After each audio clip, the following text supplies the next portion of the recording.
In the wrestling world, the people are represented by two separate but unequally important groups. The wrestlers and bookers, who literally do all the hard work, and the fans, who endlessly nitpick and overanalyze everything they do. These are their stories.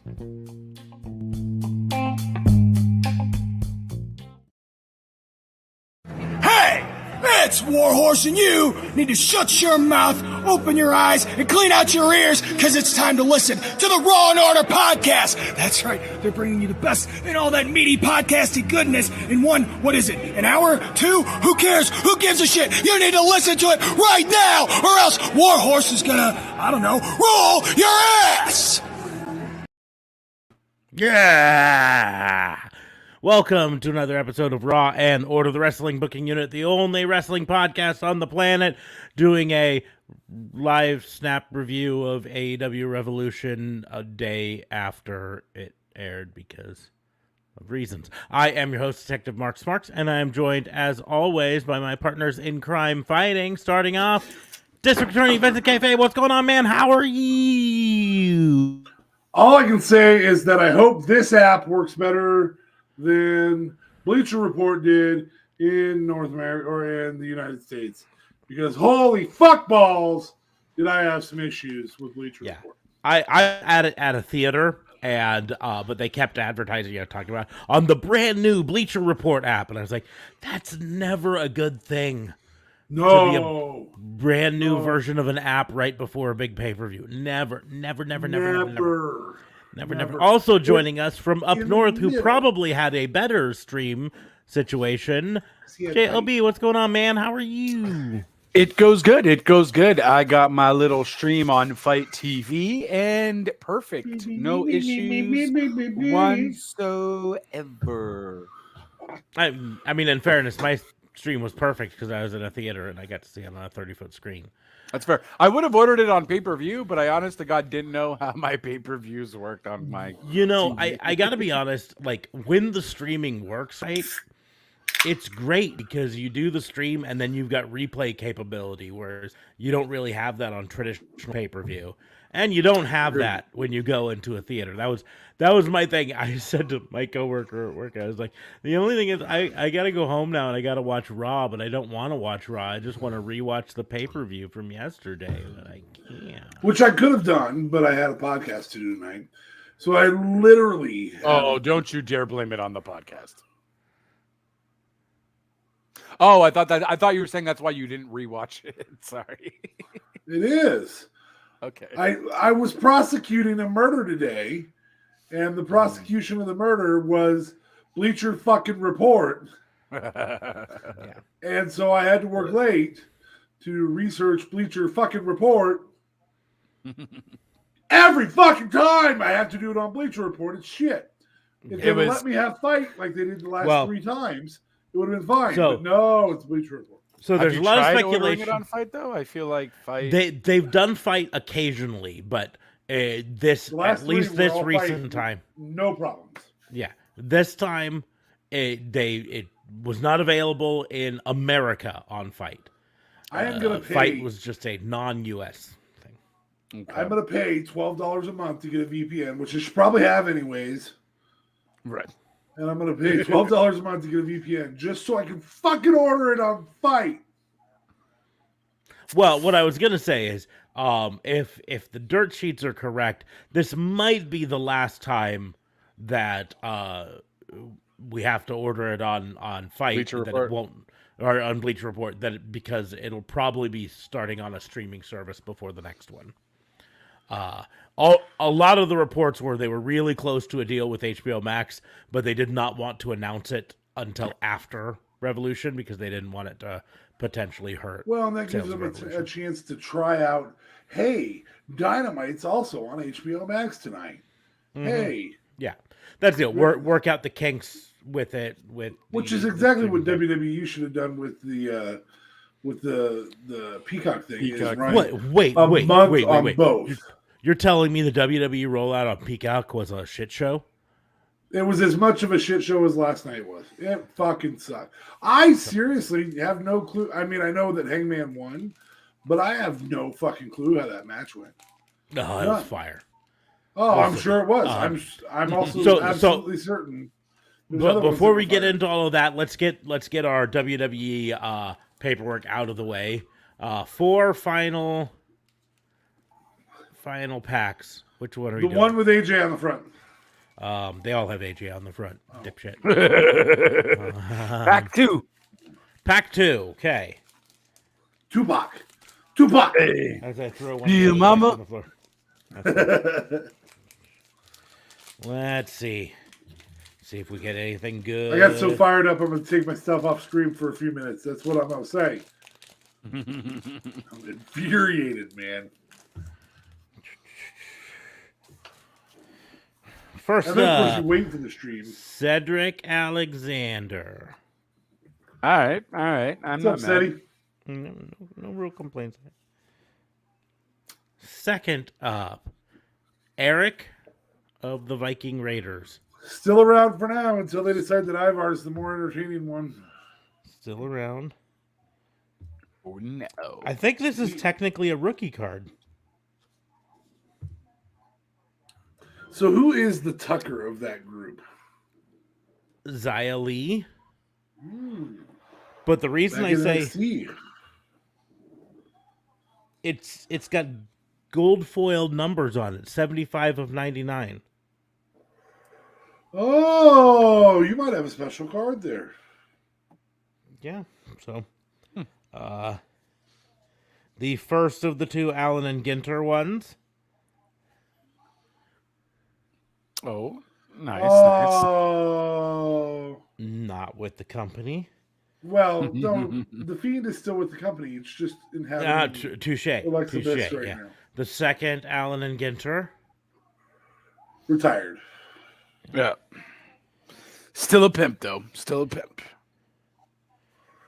And Carmella. Mela is money not only with the company, but has her own reality show.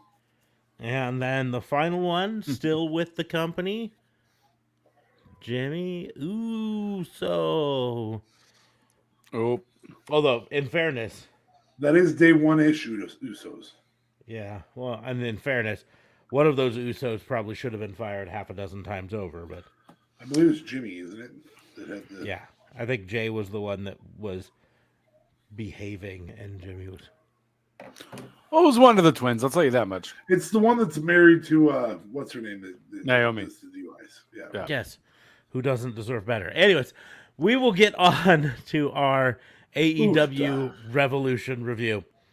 Before we do, though, I always take this moment to remind people we're part of the Tatnisco Podcast Network, so you can head on over to tatnisco.com. Links in the doobly-doos after the show. Head on over there, see the other shows on the network, tell them we sent you, and then come back here for more goodness. We go live usually every Sunday night and Tuesday night to do our show. We didn't go, well, technically I went live shortly Sunday night to let people know that we weren't doing a full show Sunday night because of how late Revolution got over and streaming issues and such. So, but yeah. On that note, we're going to go ahead and get into the AEW Revolution review, and this is going to be probably an interesting one since one of us didn't get to watch all of it. And all that, but the way we do our reviews is different than most places. So I always remind people, we don't go down one at a time each match and grade it like other places, whatever. We go through and we just rate the goods and the bads of the show. Starting usually with the bads and then moving on to the goods. Because that's the way we think it's better to end on the positive. I got to be honest, I think we're going to probably struggle to get a lot of the bads for this show because I just don't think there was that much bad about it. I have a few. Okay, that's good. Starts with Bleacher and ends with Report. Bleacher Report, yes. And so, unfortunately, that's not part of the show. That's just the streaming thing. But you can pull that out whenever you want. That's fine. The problem is that's not that doesn't fall under the category that our first category is, which is worst match of the night. Emphasis on the word match. Bleacher Report with U.S. patrons. That they didn't match well. They didn't match up well. JLB? Yeah, I'm gonna have to go with the TBS match. I thought it was bad. The Jade Cargill? The Jade Cargill. I mean, the Brooks match was better, so I can't say Brooks. Britt Baker's match was better, and I thought all the other matches were just pretty fire to the point where I can't dare choose them as worst match of the night. I mean, it is rough, right? Because of course there were the 3 kickoff show matches, which don't count really for this because they weren't part of that troop. I mean, I would have chose Hook. But yeah, Hook versus QT Marshall because I fucking hate QT. But it was a fucking 3-minute long squash match. I was a little disappointed in the Layla Hirsch versus Chris Statlander match because I do expect more out of both of those. But it was a kickoff show match that lived up to the kickoff show. The House of Black versus Death Triangle match was main card worthy, but when then you get to the cards that were on the main card, the matches, you're like, I don't know where I would have put it. So kickoff show is where it lands. I can't in good conscience put the Jade Cargill match because I don't think it was the worst match. I don't even think it was the worst of the women's matches. I loved Britt Baker and Thunder Rosa. This was not their best match. That's by fair. far. Okay. Mm-hmm. And I just didn't feel like it really ever got to where it was going. So I hate to say of the main card, that was probably the worst match of the night. I'm not saying it was a bad match. I'm just saying of the matches on the main card, it was the one, if I were to have to say of them, which one was the worst, that's the one in my book. Okay. I am under an assumption. He's under an assumption that he disappeared. There, I'm back. I accidentally started to remove myself. Anyway, I'm under the assumption that the Hardy Andrade, because the first 5 minutes were great. So I'll give it that. And then I've seen, Sting hitting the balcony dive and all that stuff. So, and I'm under the assumption that Adam Page and Adam Cole could never be bad. Ever. You were correct. No, that was fire. That was a fire match. Yeah. So I'm going to go off the matches before that I did see. I managed to catch Moxley and Danielson and catch the entirety of it by rewinding and catching it and rewinding and catching it before I was completely out on the app. Did you ask for refunds? I did. I've heard nothing back yet. So they'll probably say, well, we gave you 3 days to watch it after the fact. Yeah, exactly. I suppose. So I'll maybe watch it tomorrow night before our show. I don't know. Anyway, I based on its expectations on what we expected, I have a different answer than both of you. And that is the ladder match. I thought, based on what I expected, was not as fire as I'd hoped.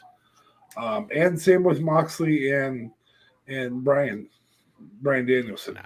I'm not going to say they were bad matches. I'm just saying, based on the expectations, they didn't measure as well as I expected. I expected those to be 5-star matches, and they weren't. They were 4.5-star matches. But yeah, I don't blame you for the Thunder Rosa pick. We saw their lights out match, and it was 50 times what that match was. So I think based on the expectations, I get where you're coming from. I truly get where JLB's coming from. If a performer is somebody you don't like, and you always don't like them, that's tough. I will say that I had difficulty not staring at Eddie Kingston's belly the entire time during that match. Put your straps back up, dude. Well, just talking about that, it's something that I seriously had thoughts about it when watching the match, and I know Eddie Kingston is supposed to be the everyman sort of character. He's not supposed to be the jacked, buff wrestler. He's And supposed I also to look understand like that the he's dude next my age. Yeah, but he's supposed to look like the guy next door, the guy down the street that you call to help you beat up the guy pervert on kids at the park or whatever. You know what I mean? Absolutely. But at the same point, he is a professional wrestler, and there's part of me that's like, dude, you get paid a lot of money. Do a crunch. Yeah, do some crunches. Do some of that workout that the rest of us can't do. Maybe cut down on the carbs so you're not bloated that day. Yeah, I don't know. That being said, I thought that match was fire. So it was a great match, absolutely great match. It just there was that part of it. I was just like, it's one of 3 matches of the night that CBS Sports gave an A-, which was their highest grade of the night. Was Eddie Kingston Chris Jericho match. So, and I think that was very shocking to a lot of people. The fact that it was first and that it was like it was better than I thought I was expecting. Mm-hmm. So, so that was also a delightful surprise in that regard. Yeah, I didn't think it was going to be nearly as good as it was. So. Mm-hmm. But so we've got a bunch of different options for worst match of the night. But I think the important thing is I don't think any of us thought the worst match was a bad match. No, right? I think even JLB would say that even though he chose it as the worst match, the Jade Cargill versus Ty Conti match, no, it's all right. Was like a it good was an all right match. Yeah.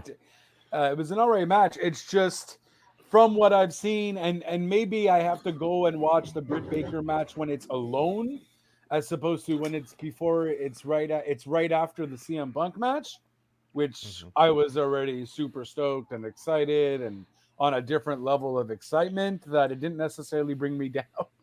So maybe that's why I. It looks like CBS Sport gave the Britt Baker match the lowest grade of the main card at a C-.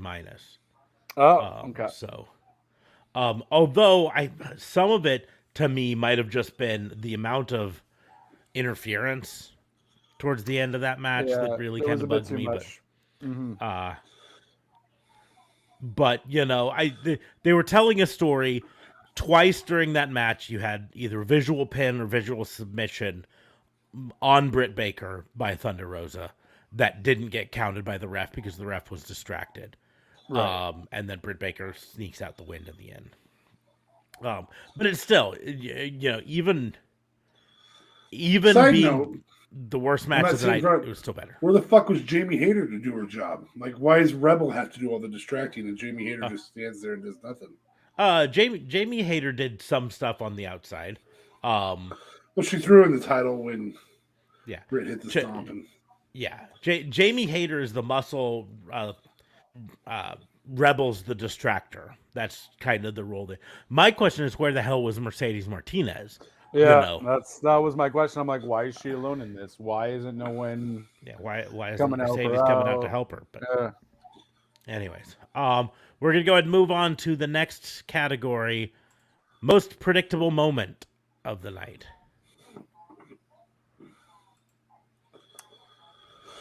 Oh wow!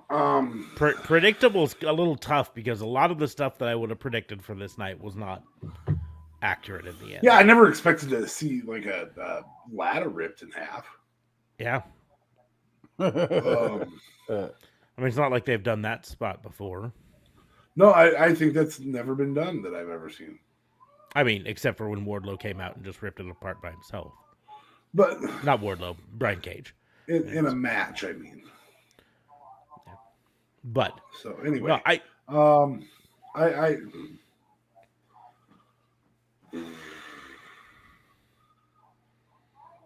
I would say Wardlow turning. I maybe expected a better turn, perhaps.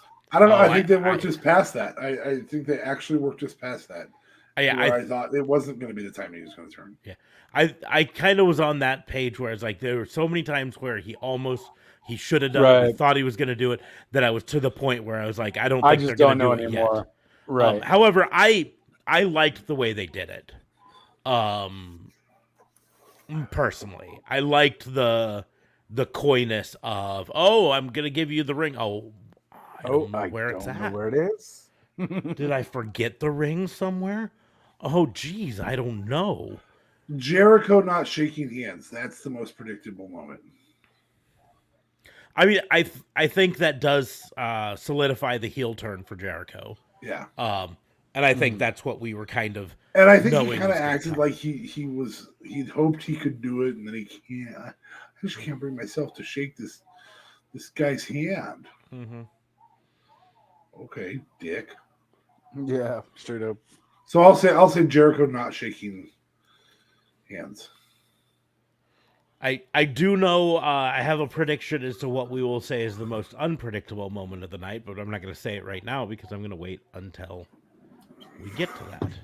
I will also say predictable moment: Swerve having his contract signing and not reading it, and Swerve having an uneventful contract signing. It was Yeah, well, I mean, it was just like come out, sign a contract, say your catchphrase, leave.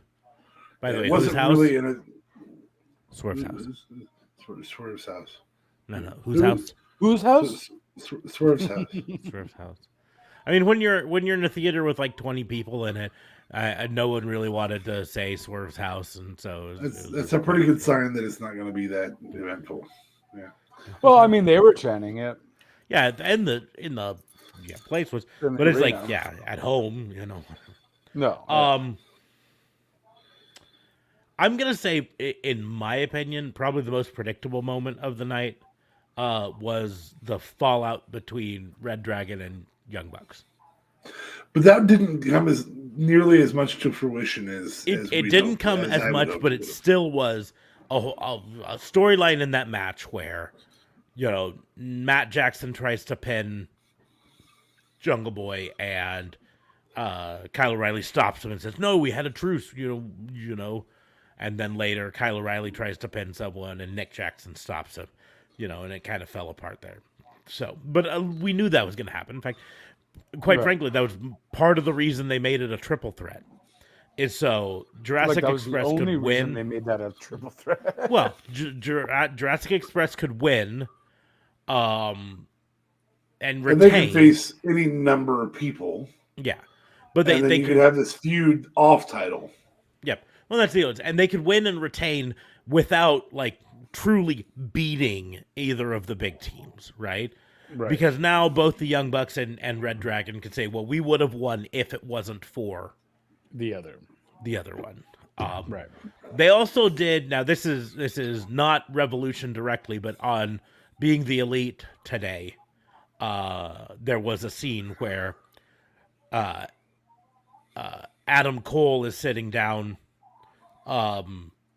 distraught over his loss in the main event, and the Young Bucks came in and said, "Oh man, it was a bad night for all of us, but we were watching on the monitors and we saw it, but you know, I mean, it just sucks, you know. I mean, it's a good thing that Red Dragon was out there to help you."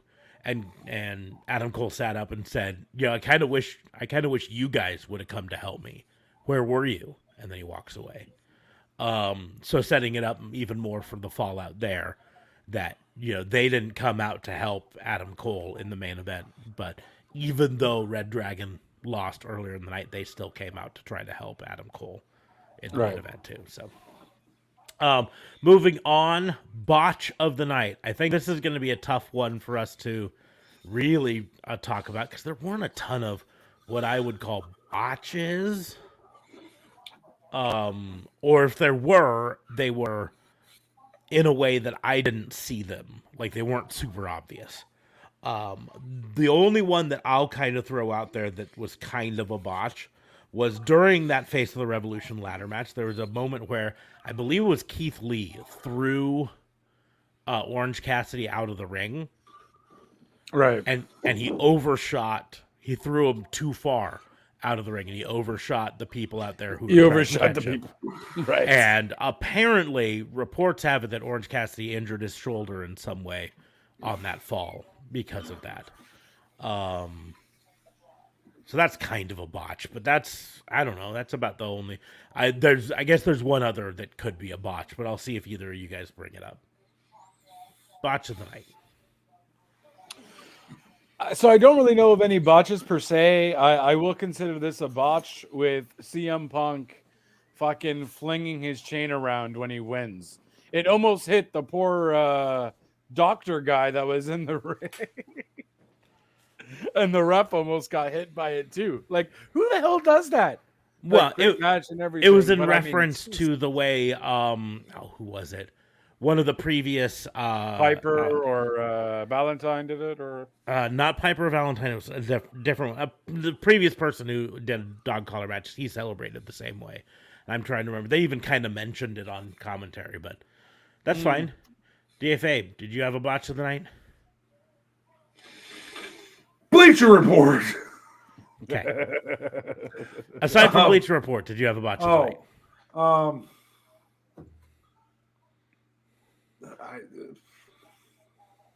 Not particular. Not of the stuff that I saw. There was a couple spots in the tag match, not the tornado tag, because again I didn't get to watch any of that except for like the first 4 minutes. But in the other tag, there was a couple spots that just seemed like the timing was a hair off. You're gonna get that when you have those three teams out there. There was a one with Luchasaurus kind of just being a little bit timing off. He takes, in these fast-paced matches, I do find it interesting that he takes a bump that knocks him out for 6 to 7 minutes or 3 to 4 minutes fairly frequently so that he can get into position. I think there's a little of that. I got to be honest. I think it's them overthinking Luchasaurus because he is the large one in these matches. Yeah. When you've got the Young Bucks, you've got Red Dragon, you've got Jungle Boy, and then you've got Luchasaurus. He towers over all of them, and I think they overthink it and think, "What do? We gotta find a way to get him out of the picture for a while." So they do something to knock him out for time so that they can all, in their minds, do their big moves realistically without having people think, well, they couldn't do that on Luchasaurus because he's bigger. Which I think is them overthinking things. But, maybe. So I'll mention the other botch that, DFA, you didn't get to see because it was at the end of the tornado tag. But I was a little surprised JLB didn't bring it up. So it was the fact that Darby Allin tried to hit a coffin drop on Matt Hardy. Matt Hardy, yeah. Almost all the way across the ring, like 2/3 of the way across the ring. And his head barely clipped the side of Matt Hardy, just barely. And they tried, like, commentary was trying, I think his head caught him in the midsection or something. Yeah. But watch a replay of it, and he is about a foot short,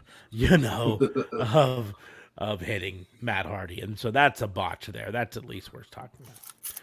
Moving on to overhype of the night. What is the moment that they hyped up going into the show that didn't live up?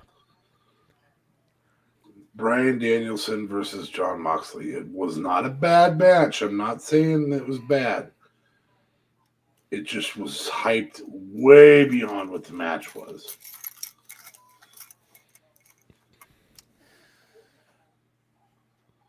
I said it. Fair. No, but I think you're right, though, because I was gonna say, like, I felt I maybe overhyped a lot of these matches. And that's not to say because they were bad per se. It's just because I just had seen these guys do more and better. Yeah. So, like, for me, even the CM Punk and MJF match, as good as that match was, I felt the promo leading up to this match was so freaking good that even giving me a 5-starer wouldn't have been left up to my expectations because of how the buildup was. Yeah, So I mean, I think the buildup was a 7-star match. that's it. That's it. So like for me, this match wasn't as good as was it Brody Lee versus Cody, I think it was. You're talking the dog collar match? The dog collar match, yeah. Yeah, for both. Oh, so you're saying CM Punk and MJF is your overhype? I said Mox, but no, I know, Right. and I kind of agree that maybe that match probably I expected more too. Either of those I had was a thinking of ton those- of hype. Yeah. Ton of hype on it. I think, but I just think maybe William Regal coming out I'd helped say it that one. for Yeah. me, and it kind of told a little bit of a extra story and built a bit of nostalgia. Oh, William Regal. Oh, WWE fired them. Oh, you know what I mean? Oh, he was there training these two guys back then. Oh, so I think maybe that's what helped me for that match. So I'm gonna have to go with the So I'm gonna have to go with the CM Punk MJF. Yeah. See, I think you're both crazy with both of those. The unfortunate thing for me is surprise. this is where Britt Baker shows up again. Britt Baker versus Thunder Rosa was hyped up so much because they kept mentioning their epic lights out match, their epic match where it put the women's thing on the map. It was almost a year ago because it was this Shamrock Shake or whatever they're calling their episode in 2 weeks. 2 weeks, Shamrock. I haven't had one yet. I have a week to try those out. Yep. Yeah, you have a week, and then you better try them out because they disappear. But for a year, and then but it was last year at the Shamrock, whatever they call it, Shamrock Slam, I think, that the lights out match happened between them. So it was almost a year. So they hyped it up. Oh, a match a year in the making. Thunder Rosa finally gets her shot at the women's championship. Britt Baker, all of this stuff. And I think it overhyped the match. And for the match that to me was the worst match of the night, that those things add up to the overhype. I have a hard time saying that two of the better matches of the night were overhyped, regardless of how much hype they more were. hype than anything else. Okay. Yes, that's what it comes down to is, the dog collar match, in my opinion, might have been the best match of the night. I go back between that or the Adams match. I'll also throw The Adams match. Well, it was funny because the crowd was chanting at the beginning, "Let's go, Adam," because they could chant it and be cheering for either For side. both. Yeah. I should go back to Botch of the Night. The one other thing on that, Darby Allin's entrance video, where Sting had already been announced, and then Sting's in a car picking him up. Yeah, That was a little weird. It's It just weird, Felt but off. that just goes back every match, every pay-per-view match they've had. Darby Allin has this entrance video with Sting picking him up. Yep. In some way. Not apparently, usually driving into a camper. yeah, not launching into a camper. No, that's new. But apparently Darby Allin films all those himself. He does, yeah. Goes off and sets them all up and films them and everything, and I don't even know if Tony Khan knows what's going to happen in them before he gets the tape. Did he drive the vehicle? I mean, I know it showed him getting out of it, but did he actually drove it? I honestly don't know. I wouldn't put it past him, but I also wouldn't put it past Tony Khan being like, no, You can't do that. No. So he's like, we got green screens for this. green Just screens act and, like and you're stuntmen. driving and Right. stuntmen, exactly. We But could- I'm we a could throw- stuntman. No, Darby, we- I know you're a stuntman, but We no. could throw Christopher Daniels in there. He's legitimately a stuntman, and it's not like he can fuck his eye up anymore. Wow. Fucking Have you harsh. seen his eye? It's fucked up. Yeah. Apparently He's it's having to watch full- his matches. It's apparently fully functional and doesn't cause him any discomfort or anything. But the eye is like black and red all over. Anyways, moving on to worst performance of the night. This is where we can say Bleacher Report a dozen times because it failed to perform. And it was all over the streaming comments and everything. Like, I could read the comments. Some people were telling me how the matches were going. And then some people were like, why is this fucking app suck so bad? The problem was there was only 1,200 people on that particular portion of the stream. So I know on that particular server at the time. So it should not be crashing with 1,200 people on a server watching one stream. That might be the problem, is that they're trying to have chat. Mm-hmm. Yeah. I would almost guarantee that that's part of the problem. So anyway, in regards to the actual matches or segments, I should say, Isaiah Swerve Scott. I'm sorry, Shane Swerve Strickland. Yeah, there was nothing that motivated me there at all. To be perfectly honest, that really was crying out to be a special seventh member of the ladder match thing. Yep. That's really what it should have been. You know. Yeah. This and you can have a delayed entrant too. Mm-hmm. Yeah. Have everyone else already in the ring, the bell's about fighting, to ring. Everything. Yeah, or whatever, and the then by the way, there's one more. Whose house? Swerve's house. Swerve's house.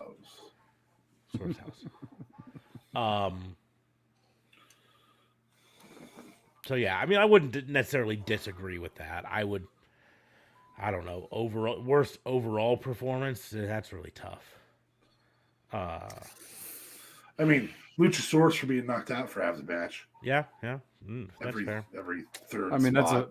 that's a valid point though, because I wouldn't know who to give it to. They legitimately just don't know what to do with it. And I think you're right. It's all fast pace, big dude, fast pace. Yeah.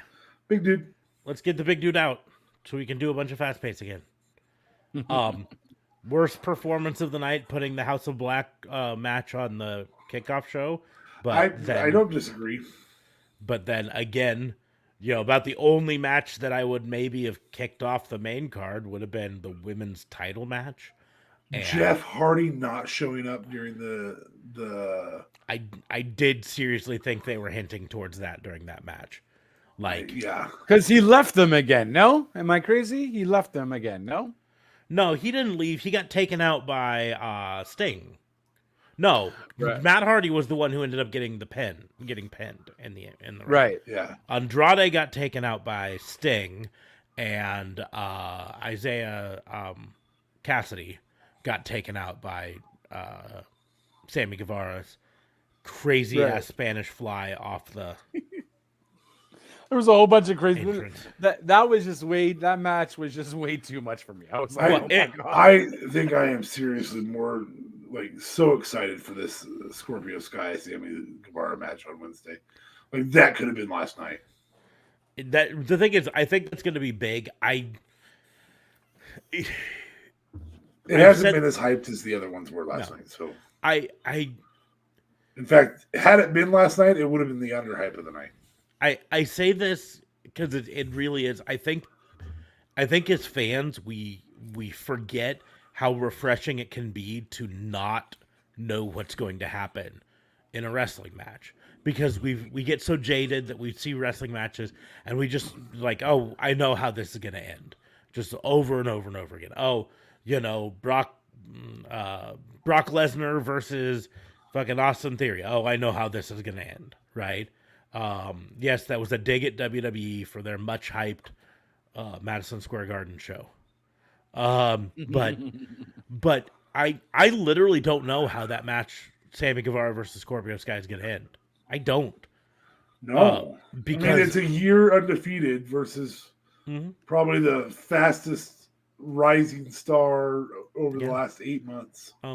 But at the same point, it's like they could take the title off Sammy Guevara, and I don't think it would hurt Sammy Guevara. Not the least. I think, especially with it being the guy that handed Jericho's first loss in AEW. And especially versus a heel that they could have Ethan Page do some shenanigans on the outside to distract him, so that cause it, things like that. This could also set up a good feud, good first feud with a good worker for the girl that's in America's Top Team, Paige Van Zandt.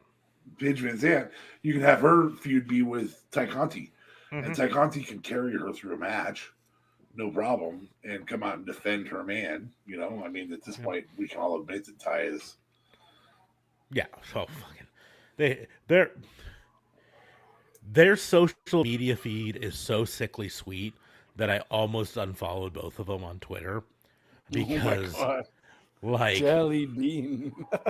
No, it's not. Jelly bean. It's not jealous. It's just like, oh my goodness, get a room, you two. Like, you have rooms, go use them. Hey, speaking as a tweet person about who's him. in the budding portion of a relationship, that's the fun part. That's the part where you say sweet stuff all the time. Super fun. Say the sweet stuff to each other. That's fine. That's great. You don't have to tweet it out to the world. So yeah, I don't have to. That's valid. Yeah, it could be a text message between the two of you. That's fine, right? Anyways, we will move on to worst move.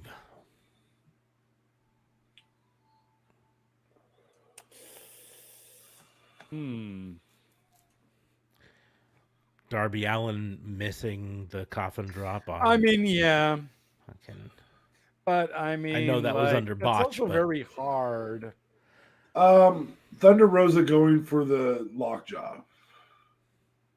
That's a valid one too. You don't I have a found that special glove stupid. on, and she's gonna bite your fingers. You're not a dentist. You can't do this. You don't know where the mandibular nerve is that causes the jaw to not be able to close. No, she don't. No, she don't. This is a bad move for you. Yeah. You are not highly skilled and trained MJF. in the art of DMD-ism. While Punk is down, MJF turning and yelling for Wardlow for 45 seconds. Yeah. Wardlow losing the ring. Yeah. Oh, jeez. I don't know where that's a horrible move on Wardlow's part. I mean, he found it eventually. Yeah. Found it. Look at that. It was inside. I think it was in his it was in inside his pocket. It's in his pocket the whole time. How did I forget that? I just mean, to couldn't be find fair- it, guy. Couldn't find. Guys, Well, I we guess kept- I'm just gonna leave it too many here. pockets. I'm just gonna leave it here on the side of the ring and then Just go. so we can pick it up. Maxwell, after. when you get it, just it's over here, okay? Once Yep, you get I'm back gonna up, leave it buddy. here for you. The value of that fucking ring being worth so much, it's like a pair of brass knucks. That's what should happen. Is William Regal should come out, take that damn ring, and hand somebody some brass knucks and be like, "These work better." CM Punk melts it down into a brass knuckle. Sort of just that's it. Massive. Walks up to William Regal and is like, "Do these work the way you're?" Yeah, that's perfect. That's exactly the way I would do that ring. But okay, we're almost to the end of the worst. Last one, worst moment. No title changes. That's exactly what I was gonna say.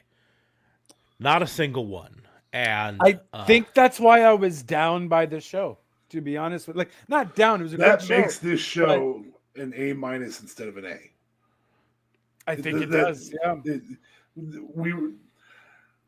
Adam Page can feud with Adam Cole and get the title back. I would be okay with that. It would not be my choice of where to change the title. Where I would have changed it would have been in one of the two women's matches. Yeah, I would have given Thunder Rosa the championship. I got to be honest, even though it was, I feel like it's happening soon because she's at a number one contenders match right away. It's one of those where I feel like they've already missed their shot. Like even last night was maybe too a little late on for it. Thunder Rosa. Yeah, I think that Jade. I think right now it feels like Jade should be the one who takes the title off of. Okay, calm down. Well, and that's why I've said this before. I don't really like wish that idea. I really wish It feels that AEW way. would go back to or at least steal the ideas of some other promotions where the quote mid-card title is like a ticket to the main title, right? Yes. Where if you're the TBS champion, you can turn it in for a shot at the top title. And that's a good way to hand Jade her first loss. Have it be to the champion. Yeah, because this way, Jade Cargill doesn't have to lose the TBS title, because I think that's where they're struggling. They're like, well, we don't want Jade Cargill to lose the title. We don't want to have her. We want to have her stay undefeated, and so they're like, oh, we can't have her lose. We can't have her lose. We gotta. And I think that's where they need to just change things up. And if you could turn in the TBS title and say, listen, I've been TBS champion for so long, I want a shot at the world title, the women's title. And then you have a tournament for the next TBS champion, and Jade doesn't have to lose a match to move up the main card. You know what I mean? Yeah, the unfortunate part is of the women in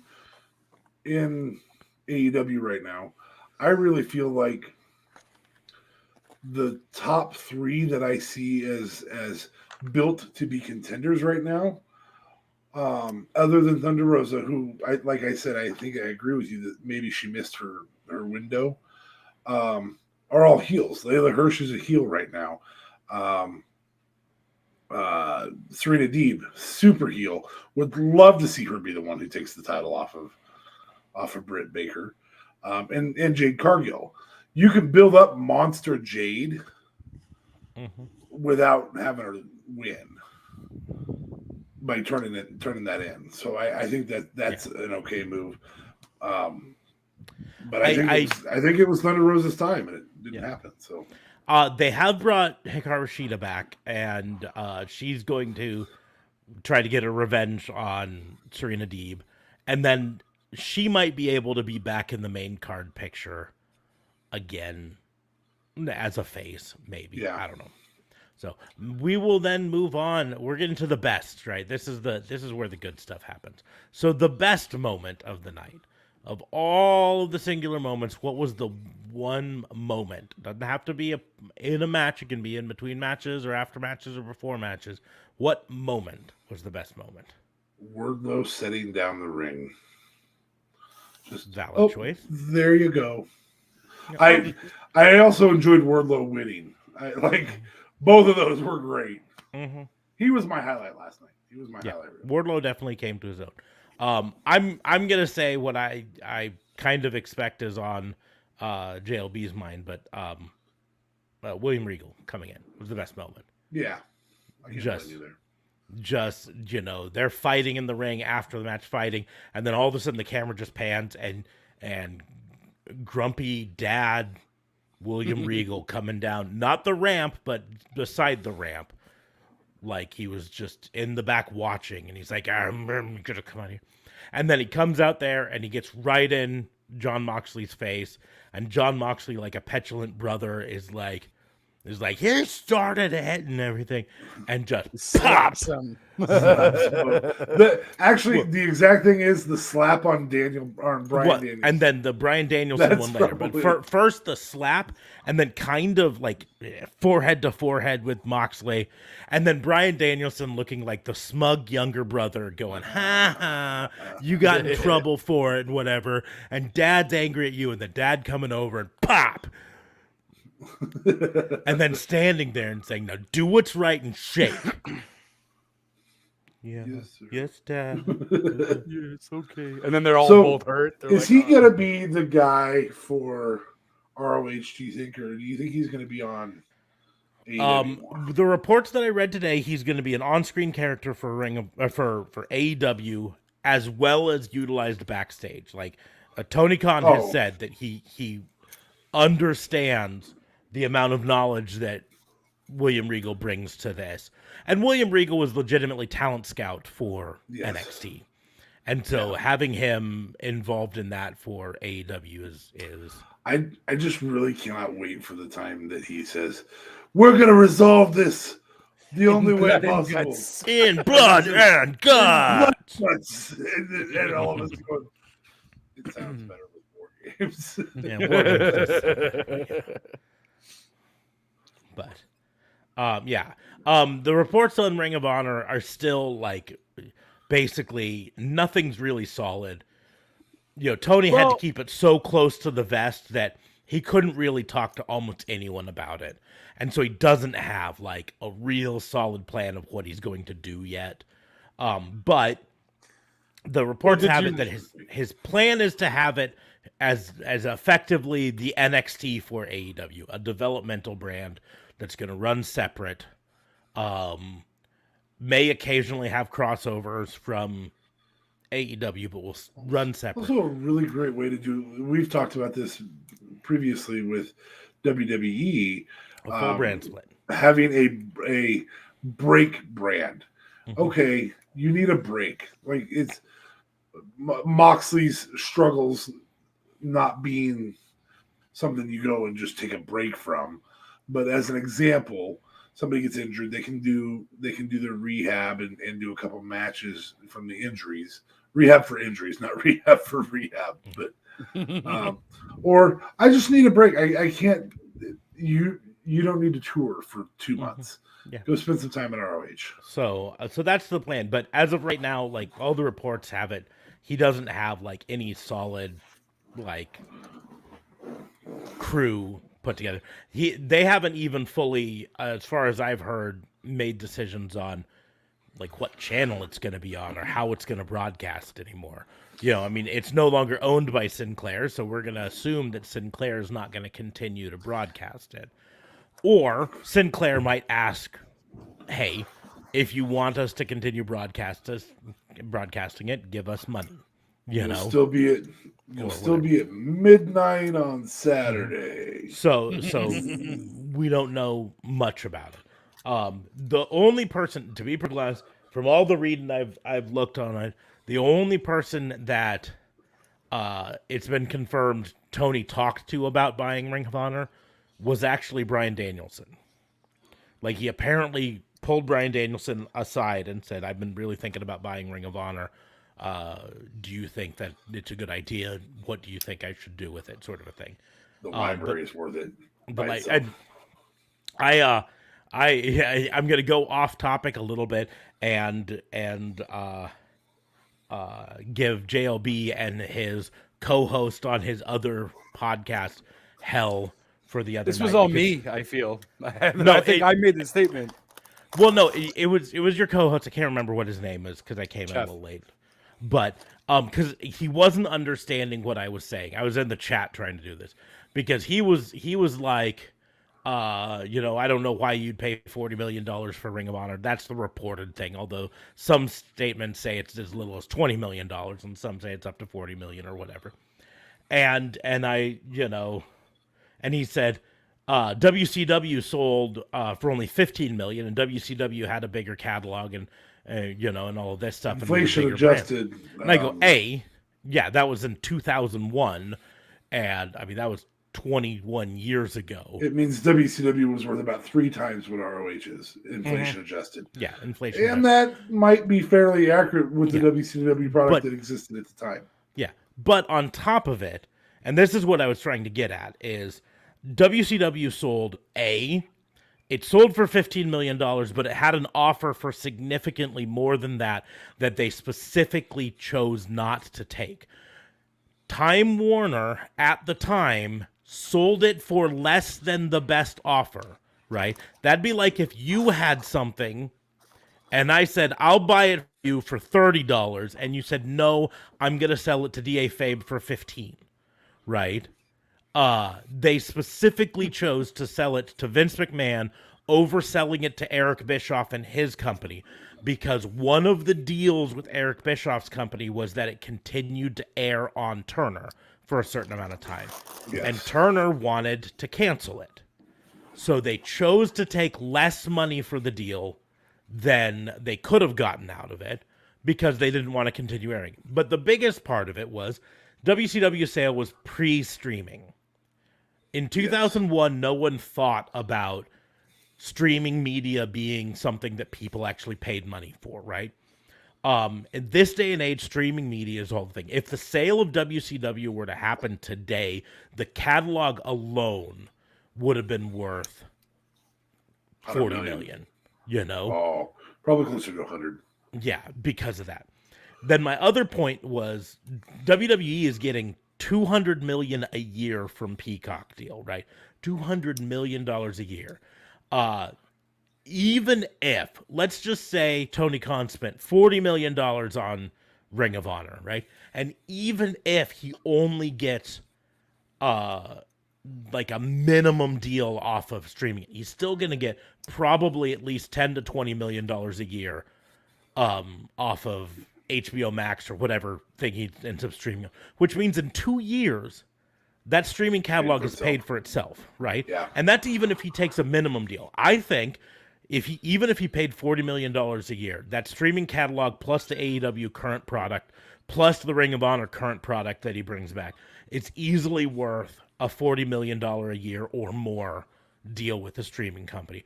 At that point, he effectively bought Ring of Honor for nothing. Right? Correct.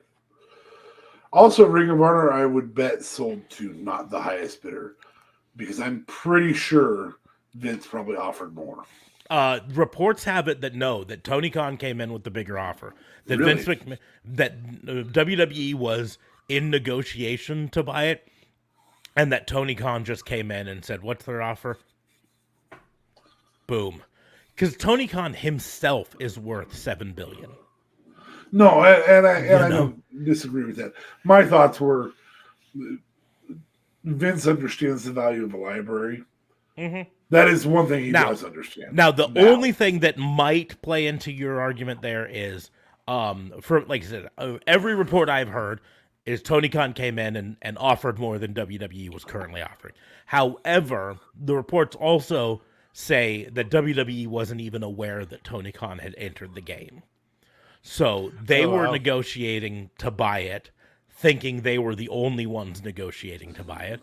And then Tony Khan comes in and just is Mr. Moneybags and says, here's all this. And Ring of Honor is like, sold. And they're like, don't you want to talk to the other? Nope. We're taking this offer. Side note, we don't know any of that for a fact. No. That's just the reports that I've been reading. But in the end, it seems believable for me from this standpoint. I've said before, businessmen almost always have a number in their head, right? They might not consciously think about it or whatever, but there's a number. And when they get offered that number, they take it, right? Because A, that offer might not be there tomorrow, right? And B, I'm a businessman. My job is to make money. And if the offer comes that is giving me enough money, I'm going to take it and roll. Well, and so it could have been. If you're a businessman, the last thing you want to do when somebody matches your number is go, well, hold on. I want to talk to the other guy. Yeah. And then have that person be like, okay, fine. I fuck off. You're not getting it. Yep. I changed my mind. No. I changed my mind. Go if you're not going to take my offer, go to the other guy. Take whatever the other guy offered you. And that's the deal. Is Tony Khan came in with an offer, and Sinclair was like, "This is what we wanted. It's not worth us risking it to go to the other guy and say, hey, this other guy has been offering." I mean, I sold a house, and I had one offer on it. I had another interested party. And I didn't say to the offer, let me go talk to the other party. I said, yeah, we'll do it. Because it was a good offer. And if I would have said, let's talk to the other party, was a good chance. Because it was pre-COVID and everything. So it wasn't in the seller's market that COVID created. It was in the market where if I would have said to the people buying my house, well, let me talk to the other party that's interested, they very easily could have said, you know what, I found another house that I like just as much, so I'm going to go with that one. So you take the offer, when the offer is good enough, you take it. Anyways, Back to the AEW. We're going to move on to Breakout Star of the Night. And I am going to say what I believe D.A. Fabe is going to say. Wardlow. This is Wardlow. Not only did he win the giant gold hemorrhoid pillow, he won it in a convincing fashion, and then he came out later and he finally did the turn on MJF, setting up what I would assume is going to be MJF's next feud. At the very least, a short-term feud before Wardlow goes off and does big man stuff. But that's my pick for Breakout Star of the Night. The bright side, Sean Spears still has a job. Yeah, Yeah, sure do. I mean, unless He doesn't have an accountability buddy anymore. You know what would be really funny is if they had this whole thing where MJF was throwing a fit over Wardlow, betraying him and all of this stuff, and Wardlow's leaving and Sean Spears is sitting there and he looks at MJF and he looks back at Wardlow and he looks at MJF and he looks at Wardlow and he follows Wardlow out the door because he knows that Sean Spears isn't MJF isn't going to take care of him. Wardlow and him could be a team. Sean Spears is always going to be second fiddle to MJF. So I also think that maybe MJF might even act like he's bitching at Wardlow, and then Wardlow's going to leave, and he's like, Wardlow, where are you going? Don't go anywhere. And then he just gets pissed at Sean Spears because MJF knows he won't be able to touch Wardlow, kind of thing, right? So he's still going to play that like little weak little heel sort of ordeal. With that said, I mean, Wardlow I think makes sense as breakout star of the night. Guys, I'm gonna have to go with Sting. I did not think a 62-year-old would jump off a balcony down 3 tables and live to tell about it and go back in the ring and still say hey to the fans and do a post-interview thing afterwards. Like, no problem. So yeah. I mean, knowing that the tables break his fall, I love that he basically did it like a toddler crawling off the couch for the first time. He was just like, it was just like, I don't want to get hurt really, really bad here. Yep. I do think it's a bold choice choosing a 2-time Hall of Famer, legendary wrestler who's been wrestling for 30 years as your breakout star of the night. It's a bold move, Cotton. Let's see how that turns out for you. I'm just saying, man. Like, no, it was a great. I audibly said in the theater. I mean, fortunately, they weren't like enforcing no talking or stuff like that in the theater. But I audibly said, I was like, "Dude, you are 60. Get down." Yeah. When he was stepping over that railing, I was like, "No, what is he doing here? You are 62. You need to stop." And he said, "Nope." And like you said, in the post-show media scrum, he said he's having the time of his life. He's having the best time he's had in professional wrestling in decades, because he just gets to do fun stuff like jump off of a balcony into a pile of tables. And he also did mention going into it too when he first debuted that wasn't even a thing that crossed his mind that he would do matches like these. You know, he was kind of thinking the more cinematic route. But he mentioned that Cody Rhodes was the one that told him, he's like, dude, like, you still got it though. When we're doing this now, but like your energy is still there. Like, you can go in the ring. You can still do it. You know, so I think it's funny that Sting does better cowboy shit than Adam Page does. It's a valid point. I'm doing some cowboy shit. I don't know. Coming from someone who didn't see the main event, I mean, fuck you. He jumped off a balcony. Adam Page jumped off a balcony. I don't know if that's cowboy shit. Adam Page does cowboy shit like fucking tying Adam Cole to the ropes and repeatedly kicking him in the face. That was cowboy shit, though. Yeah, that is fucking cowboy shit. He doesn't do crazy cowboy shit. He also came out with trans right and gay right colors on his outfit in the state that just passed the anti-gay rights bill, Don't Say Gay. That's fucking cowboy as shit. Oh, snap. I didn't I mean, I knew of the colors, obviously, and even the tassels he's wearing in the ring and so on. But yeah, I didn't know that about Ohio. Okay. Was it Ohio? It wasn't Ohio. No, it was Florida, Orlando, Florida. Florida. Okay. But yeah, so breakout star of the night though to me is Wardlow. It's hands down. There were a lot of other people who shone, but Wardlow, this was really his coming out party. He's been a second fiddle for the last 3 years, and this is him coming into his own, and he's going to be his own. So, moving on to best line of the night.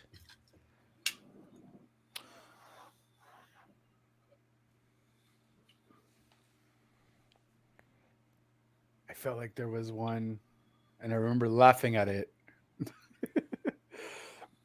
Not coming up. What do you guys have? I gotta go back and fucking find. Tony, what the hell are you doing? Was my line of the night. JR said it to Tony, and I can't remember what he was doing though. But it was it was during the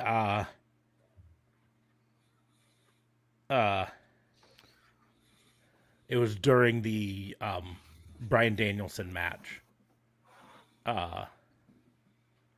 Mox versus Danielson, but I can't remember what it was. But I actually wrote it in our chat. Tony, what the hell are you doing? For coming from JR. That's my line of the night. Although I will also give it to Nyla Rose for tweeting out right after the Ty Conti versus Jade Cargill match, a GIF, not a GIF, but an image. It's just the AEW announcement thing that says HLA is hashtag all elite. Because that was a great line, but it wasn't actually on the pay-per-view.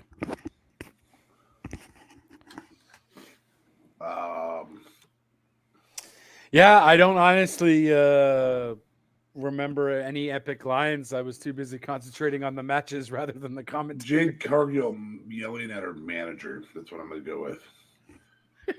Okay. Get out of the fucking way, or get out of the way, or whatever she said. Move, bitch. I can't remember. It was like... I remember there being something funny with something CM Punk said to MJF, but I don't know. I can't. Yeah, I'm gonna have to plead no contest to this one. But. Which, amazingly, was not part of AEW Revolution. There was not a draw, a no DQ. I was so happy that the Daniel Bryan match wasn't on. Going to be a no DQ. You're still on this old chestnut. There have been 5 of them in 3 years. You act like 3 of them were with Daniel Bryan. 2 of them were Daniel Bryan. 2 of them. But my point still being, you're acting like they're overdoing it, like WWE does. WWE. No. Right. Does DQs, and they've done 5 in 3 years. There have been more ties in Major League Soccer in the last 1 year than there have been time limit draws in the entire history of AEW. Yes. So You're right. Ties happen. Get over it. We're going to move on. Best performance of the night. Not necessarily wrestling, but it could be. But best performance. Again, I must admit that I didn't get to see the last 2 matches.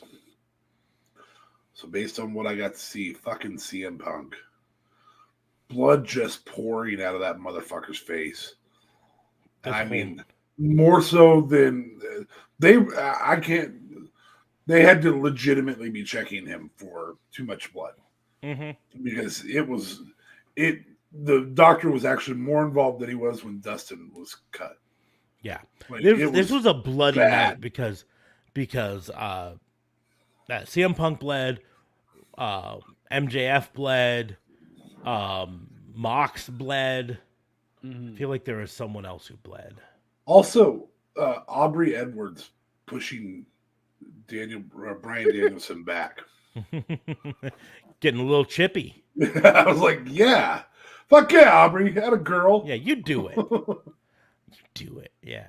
I mean, I hate to say fucking William Regal again, but that just the dad routine was like my favorite for the night in terms of overall performance. I just loved that. I mean, it's effectively what we were pitching Dan the Dad do in the Dark Order, but amped up to 11 with someone who legitimately has a history of violence behind him. And it makes me super excited for what could come. You know, originally we were excited about the prospect of Moxley and Bryan Danielson teaming up to lead a group of young people by themselves or whatever. But now, it's not Moxley and Danielson teaming up. It's William Regal making Moxley and Danielson team up to lead a group of. I mean, I can just imagine this being. This is what the Nightmare Family collective sort of thing really should have been.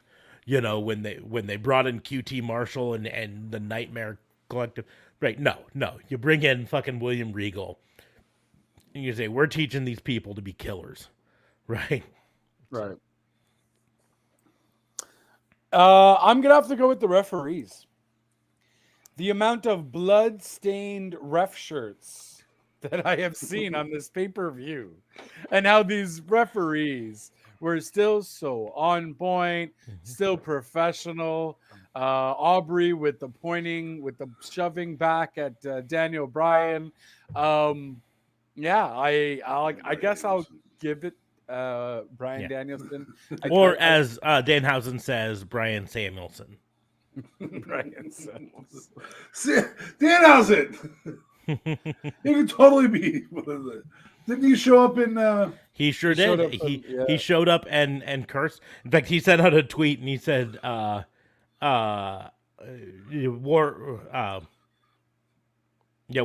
I may have accidentally helped you win, so whenever you sell your big golden ring, I give Danhausen half.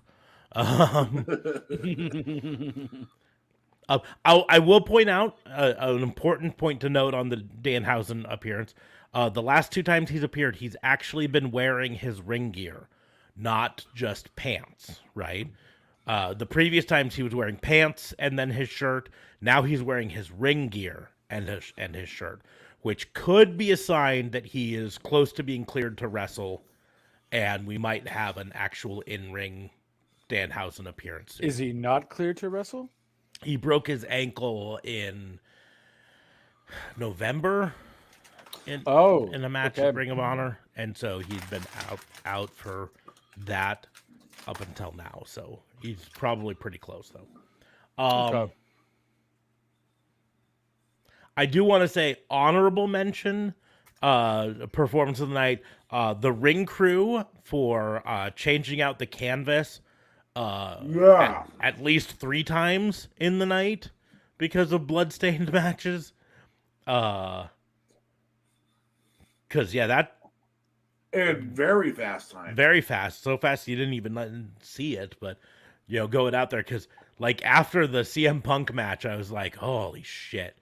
That ring is a mess. And they go to the women's match and it's clear. It's clear. It's just... but we'll move on to underhype of the night. What did they not hype at all or very little that turned out to be fire? Well, they don't not hype anything. But I cannot help but think that there was not enough hype around Adam versus Adam. You can make that argument. I'll take that argument. And again, I didn't get to see them. Based on what I saw, they underhyped the tag match, the Young Bucks and Jurassic Express and Red Dragon. I think that's just the start to a feud, though. That did turn out to be fire, though. Oh, it was a great match. Great match. They obviously underhyped new signees because, they didn't say anything about William Regal. Or Swerve. Who gives a fuck? It's an overhype still. Fuck me, man. He's just... Did it not get you swerved? I'm going to tell you the underhype of the night because it was so underhyped that you guys didn't even mention it. The new women's championship belt that just like Britt Baker just wore to the ring. Just wore it to the ring and they're like, oh, by the way, there's a new belt. And they showed it and then that's about it. And I'm like, you got to present that shit, right? Yeah. That should have literally been at the very least. When they put it on somebody else, apparently. Yeah. At the very least, it should have been Britt Baker standing at the top of the ring, top of the ramp. Light hits her right at the belt, so it's all shiny. Right.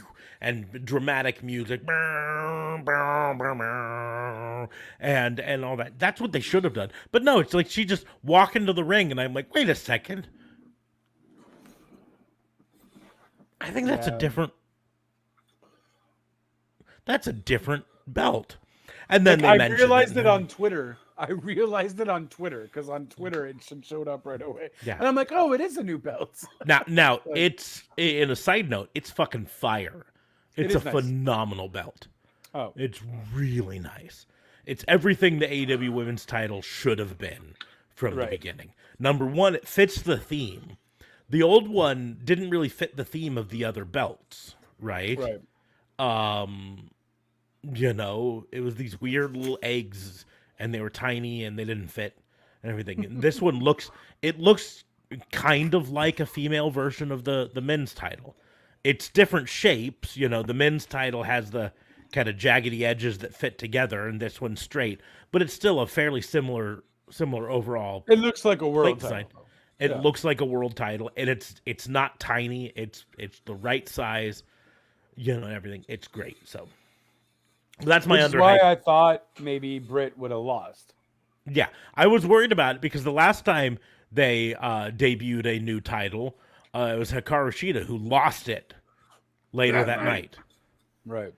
And so I was a little worried. Like when it came out, there was a part of me that was, I don't want to say worried. Worried's not the right word. There was a part of me that was like, does this mean that Thunder Rosa is winning? Is this their new routine? Yeah. Change the title. Change the title. Let the other person win. I mean, I guess it's good that they didn't do that because then it would be a big tell. Whenever someone shows up with a new title, like, oh, they're losing. Right.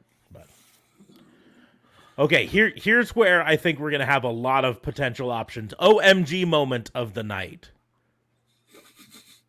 You're 62 years old. That is definitely an option. 62-year-old Sting diving off the balcony through stack of tables.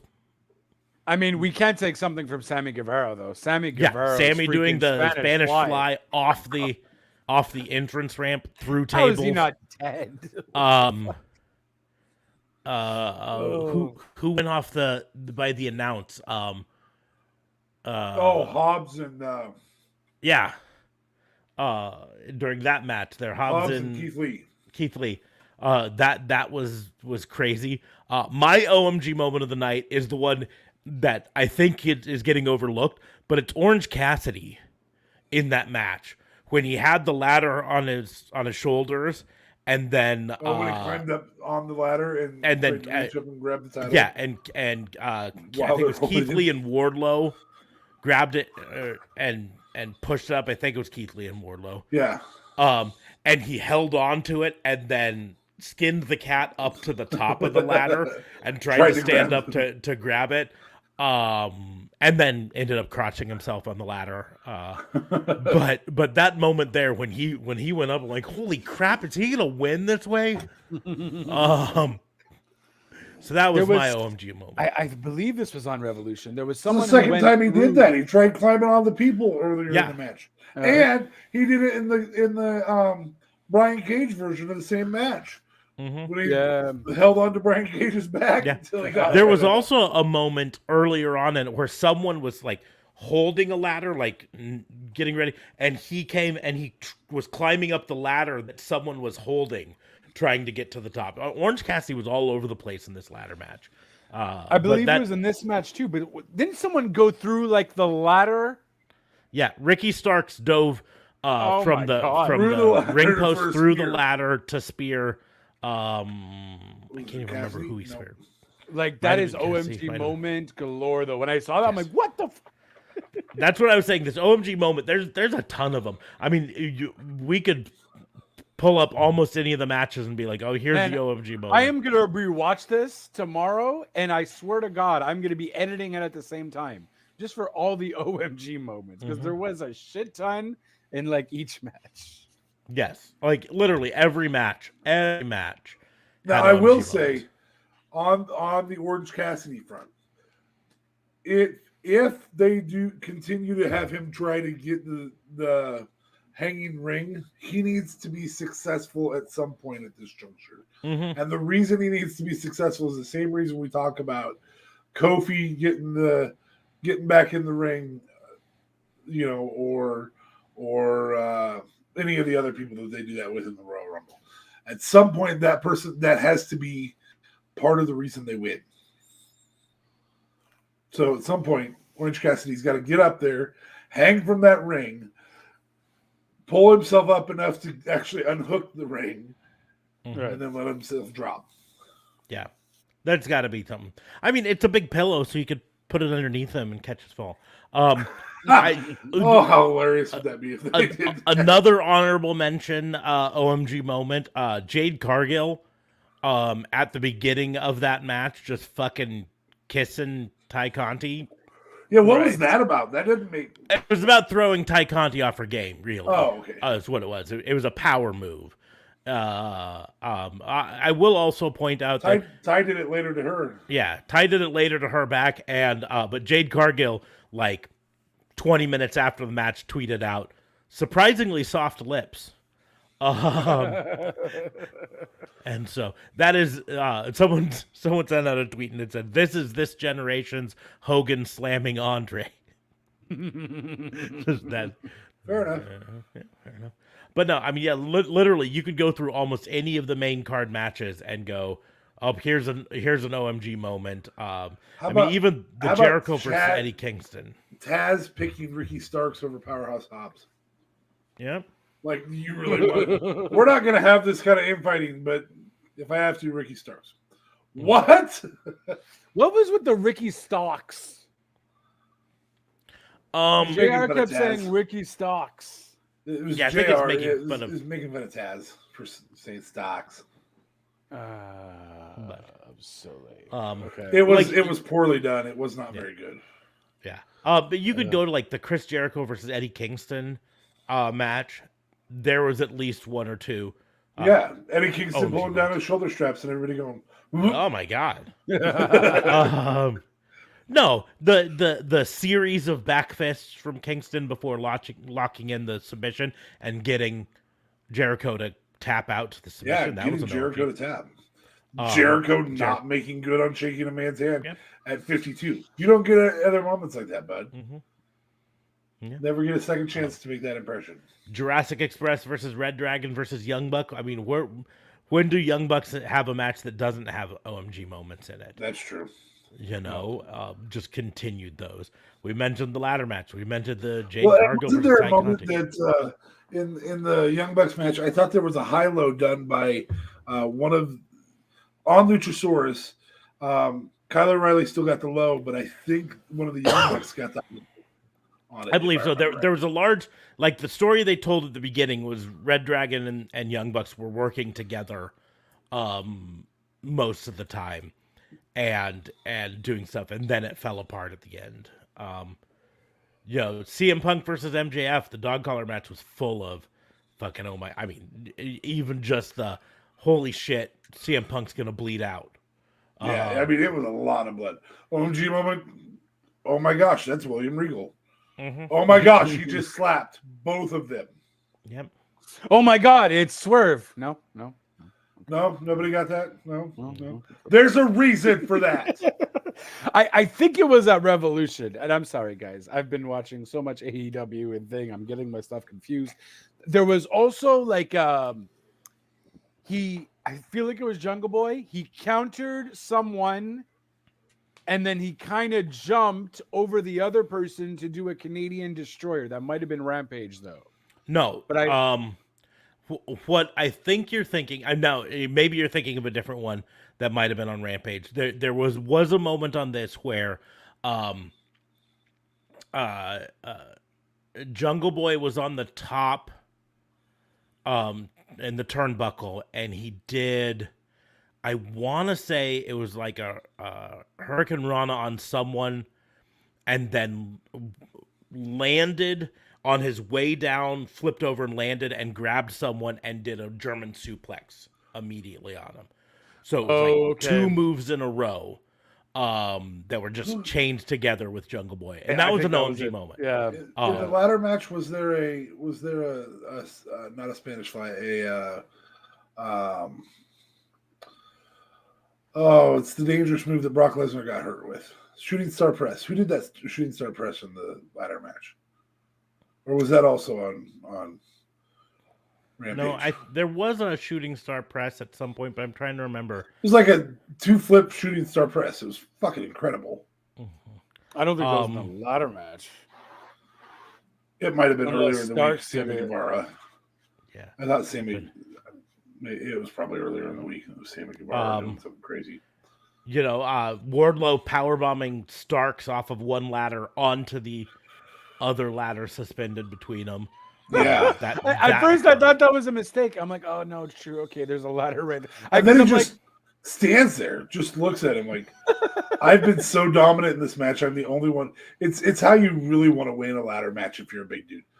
Yeah. I'm the only person left standing. They really did well for him there. Yeah.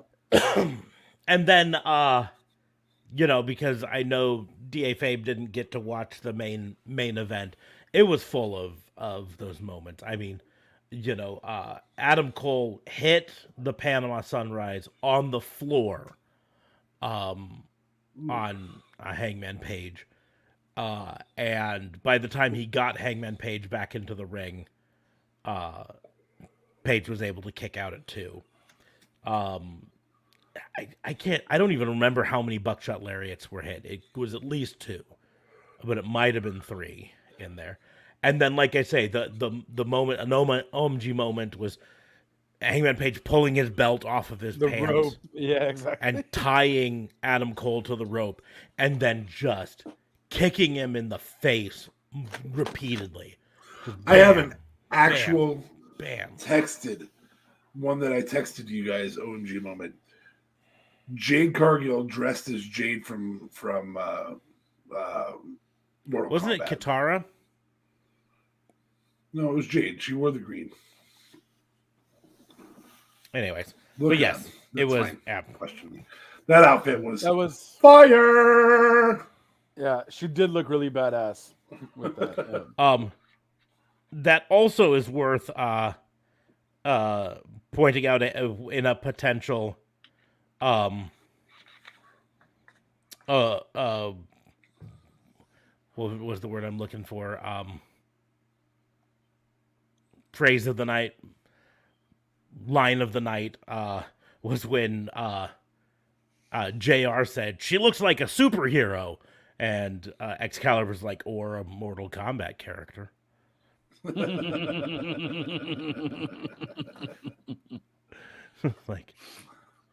Yeah. I can't. I think I've stopped listening to JR. Like, I really can't with his like old grandfather dad to the jokes. table now, like other than that, he's good old JR. That's it. It's just nostalgia, man. It's just he's really sounding like he's like, no offense, but JR just gives something backstage, man, or something. Either Jericho can go to just Excalibur is commentary. making you look bad, man. Like, you're not going to be as good as X. You're not going to be good as Like, Taz, even. Like, go to a 3-man crew and either break up the Taz group and Taz is the third man, or let Jericho go ahead and be the third man. And JR, you have value, but it ain't on a mic anymore, man. Yeah, especially not with this kind of type of wrestling where I get it. You're trying to learn on all these wrestlers and whatever, but like, nah, man, you haven't put your work in to try to know what the hell, like you're not hip. It's Sunday night, and like he can still cut that part. He'll cut the line. I mean, he does it's that Sunday great. He night. does that You know what that means. I was saying before, what they should do is transfer JR into a Mean Gene Okerlund role.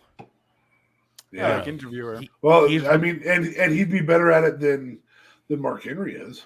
Yeah. He definitely would be. Although I have grown to really like the Mark Henry moment at the end of every Rampage, where he basically just stands there while the two sides argue back and now forth. it's time for the main event. Well, it looks like we're done talking. It's time for the main event. That's basically his whole thing. But I've grown to like that. Anyway. Yeah, me too. I'd like to see Mark Henry lead a stable. I think he could pull that off. But we will move on to best move. This can go hand in hand with OMG moment because a lot of the times they're OMG moments, but I don't know, like Sting jumping off, that's a hell of a move. I'm going with Spanish Fly. Didn't see it. Oh man. It was about the only thing that I didn't like about it, and this is really being nitpicky, so I'm gonna caveat it there. We love you for it. Yeah, I get nitpicky sometimes. Was really sometimes to me Spanish flies work best when there's very little setup for them, when they kind of are a surprise. Like someone's running at you in the ring, and then bam, Spanish fly, and you turned it around on them, sort of a thing. And with this, Sammy Guevara climbs up to Isaiah Cassidy is already on the top of the thing. He was gonna jump down on Sammy Guevara on a table. Sammy rolls off and climbs up there, and they fight for a little bit, and then he grabs Isaiah Cassidy, and he stands there for a bit, and he looks at the camera, and he goes, "I'm crazy," and then does the Spanish fly off the top. And it was just a little bit of a my brain was like, why isn't Isaiah Cassidy fighting anymore? Why is he just standing there? Just elbow him. Yeah, just hit him in the face or something, or let go of him. He can't Spanish fly you if you're not grabbing him somehow. But that's just a minor thing there. I will say for me the best move is what I was mentioning with Jungle Boy, and I wish I had the exact sequence down, but it was something like, I think he off the top hit a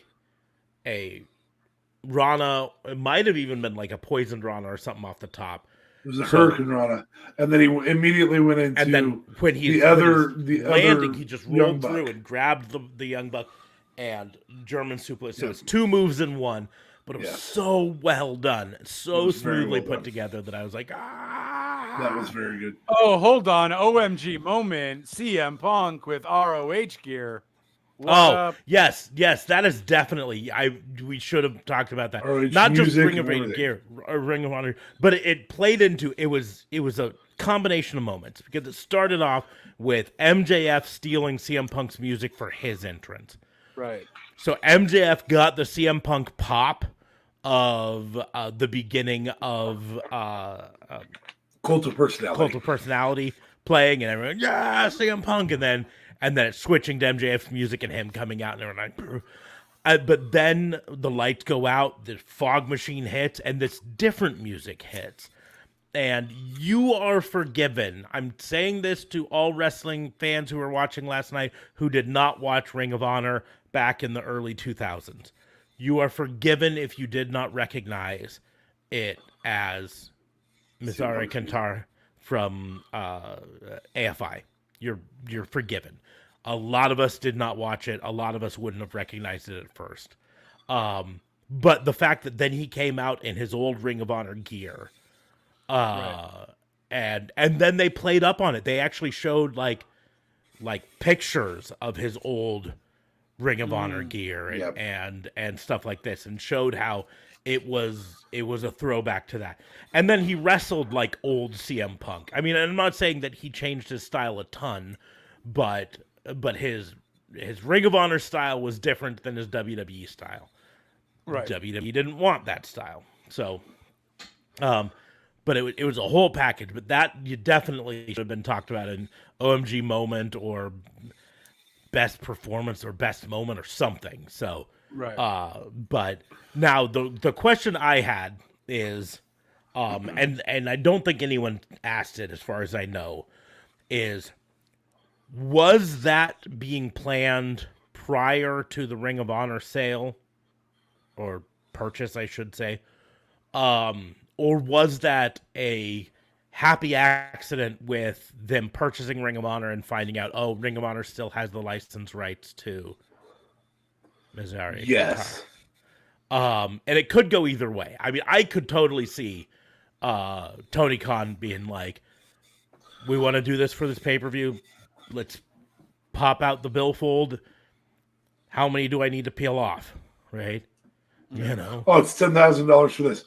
Okay. But wait, if you increase that by 39,990,000, you can have the Ring of Honor.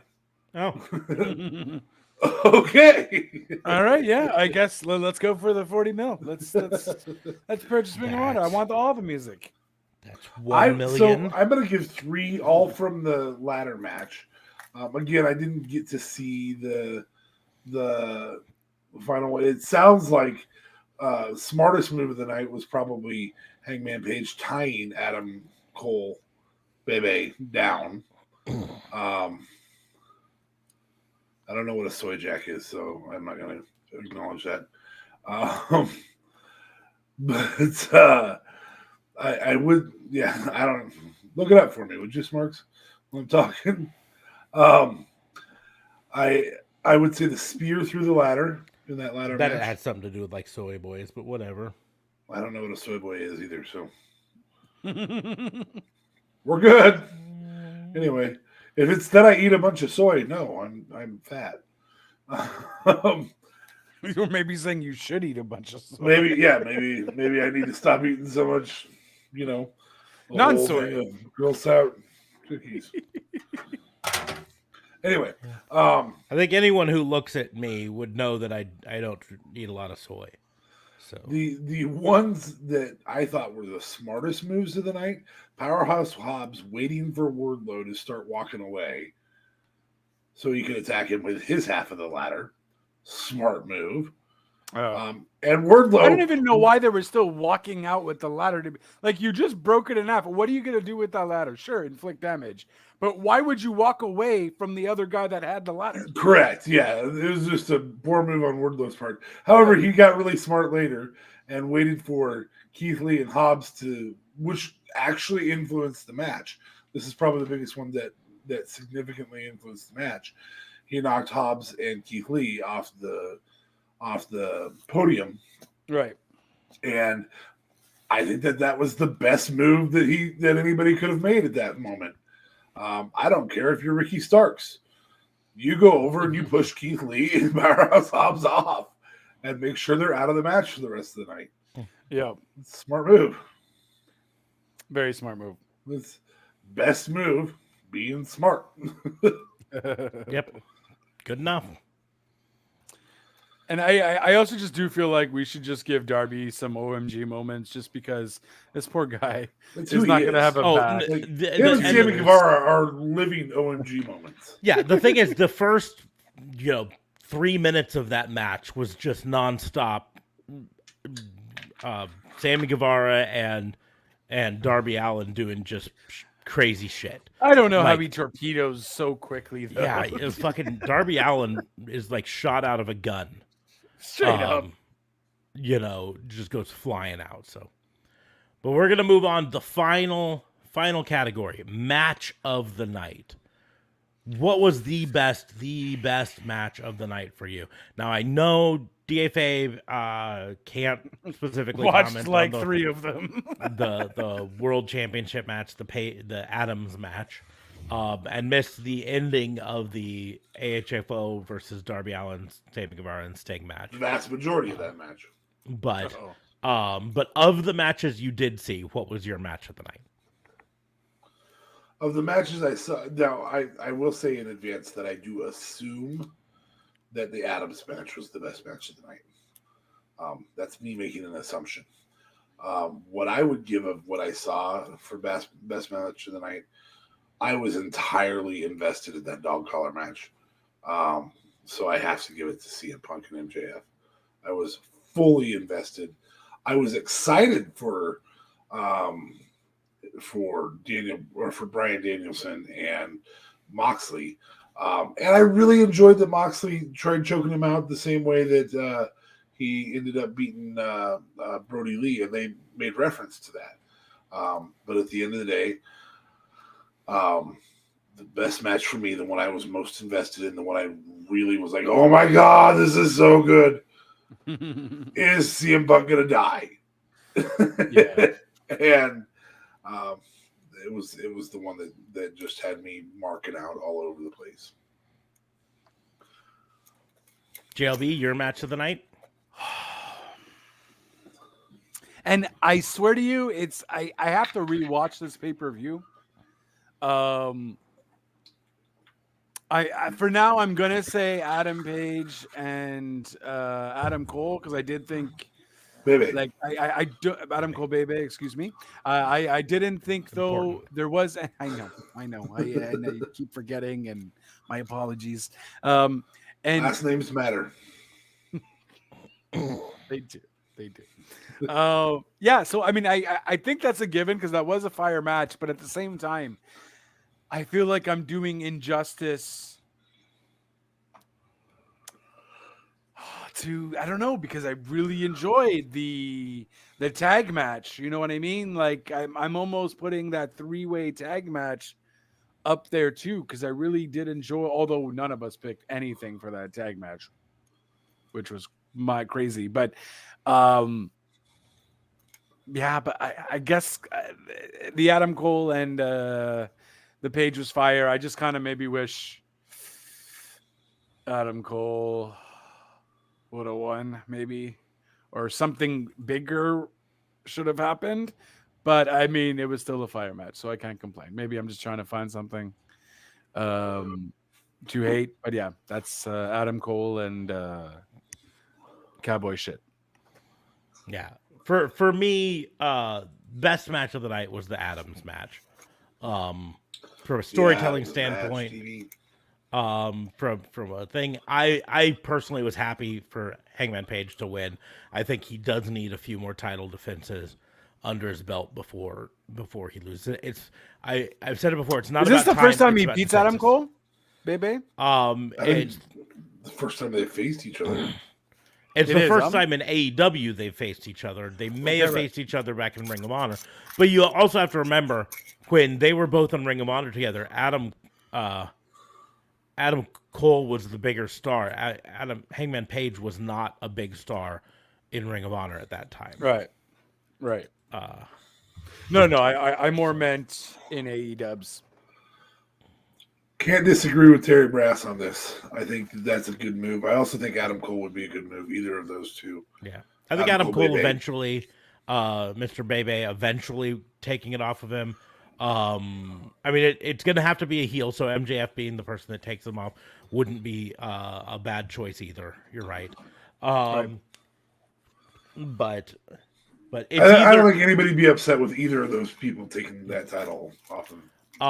No, but that's my match of the night. Although I would have to say, honorable mention, very, very close second is that dog collar match.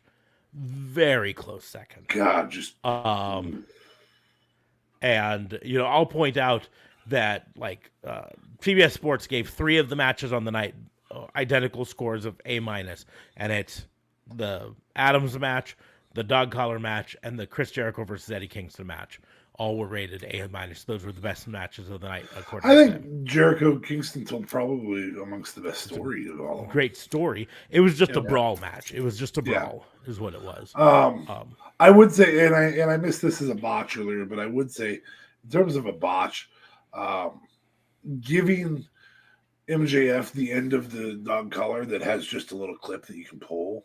Yeah, and CM Punk the one that can unscrew, that you have to unscrew and you have to genuinely work at. Is that why he was able to take it off? Yes. Yeah, I don't think he. Yeah, I don't. Did I he, think like, it was designed that way so that he could take it off Mhm.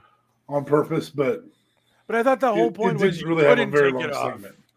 Well, Because I was very confused. I'm like, how did he take it off? I'm like, But did then he they have just like reclipped it, like Yeah, it was I see. nothing. And That's he the was like, "What?" I missed him actually taking it off, Wow. and so I didn't see it as he took it off. I saw it as it came unclipped. Either way, it's a mess up. It shouldn't have come unclipped. You know, Oh, it should have okay. been. But I didn't see him actually take it off. To me, it played off as if, this match was just, so violent that it just kind of came off. Kingston looked awesome in the ring, Terry. You were 100%. Here's the deal. Kingston is a wrestler that's been underrated for a long time, and this is an example of him showing off his skill in the ring. It was great. It was a great match. It was still more of a brawler match than, I would have liked to see a little bit more technique in it. But that said, he did win by submission. Yep. But also it told the story well, and so that would be my third choice for match of the night. But that Hangman Page match at the end, it told a great story. It even featured a segment where Hangman kind of, I don't want to say flirted with the dark side, but that's kind of the way it was. When Dark Order came out to try to help him, and in his anger he pushed Alex Reynolds away and started a big old fight. And because of that kind of threw that match off and everything. So, but that told the best story, and it really was the most satisfying. It even featured probably one of my favorite images of the entire night.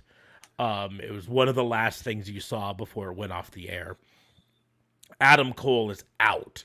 He's laying there on his back in the ring. He's done. Hangman Page has won the match. He's been announced. His arm's been raised.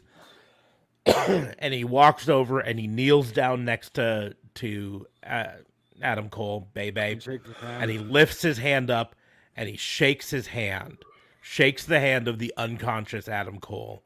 And then walks away. And it's such a great image to me of this unconscious Adam Cole getting his hand shaken by Hangman Page doing cowboy shit. Cowboy shit. Which is honoring his good fighter.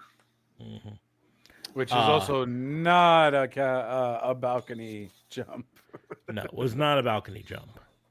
Right. But so, in the grand scheme of things, this pay-per-view, I do think we probably all can agree on one thing of the pay-per-view, and maybe we can't. Maybe I'm gonna be talking. Yeah, maybe you're out just of turn with assuming.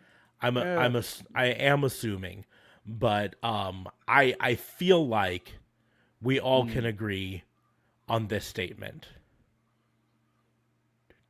What the fuck's going on? Best pay-per-view of the year so far. What did we have so far? Ooh. We had Rumble. Royal we had Rumble, Day One. We've had GCW. We had the Hard Justice. Yes. So best Impact. pay-per-view. I don't know how Impact went Saturday night. I don't either. Technically, I didn't know. I didn't watch. I would also say Sacrifice. we have not had an A+ pay-per-view yet this year. I'll agree with that. I'll They've agree had with them- that. Because look, this pay-per-view was If it's great. best of the years so far, it is it is an A-. I don't think we've had an A pay-per-view yet this year. I think we have an A- pay-per-view here. Terry agrees with us and says even the free show was exciting. Heck yeah, it was. Fucking House of Black. I might feel better about this one had fucking Bleacher Report worked. Right. Fight worked flawlessly. Yeah, thanks, man. I tried to buy it on Fight.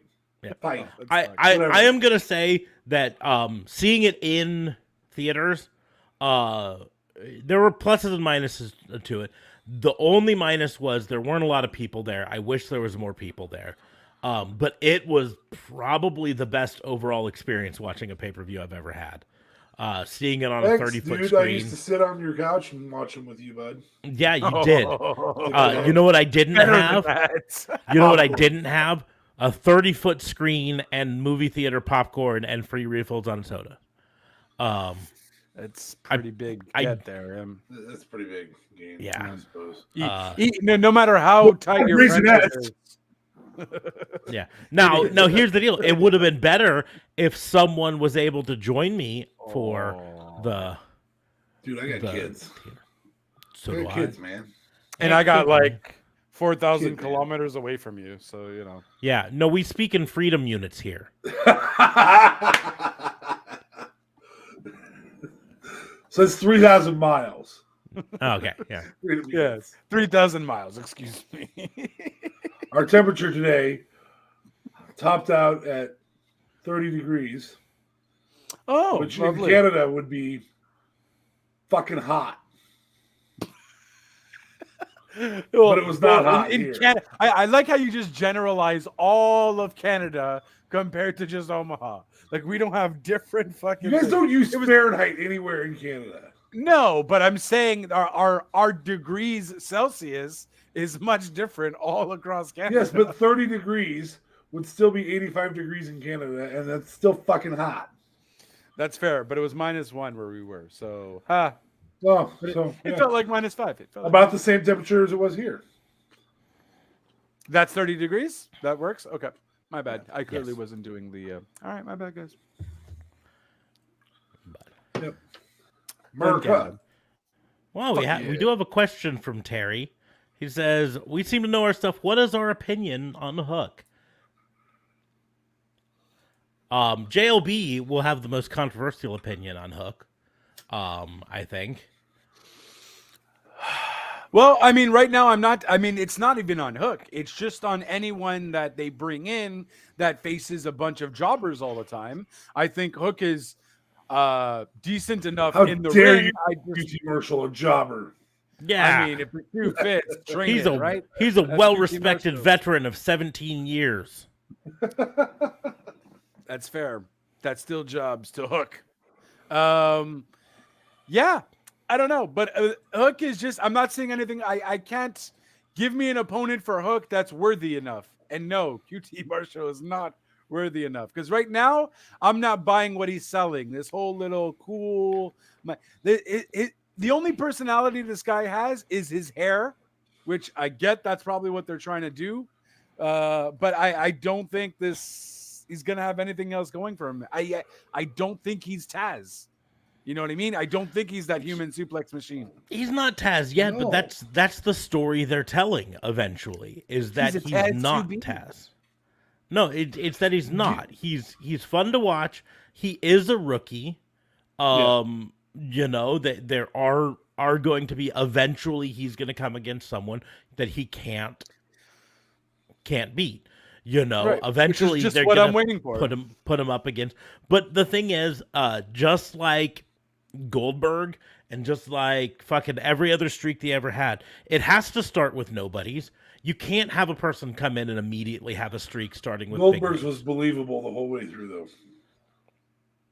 Yeah, Hooks will be overly confident believable on until Hook. he faces Sammy Guevara. Yeah.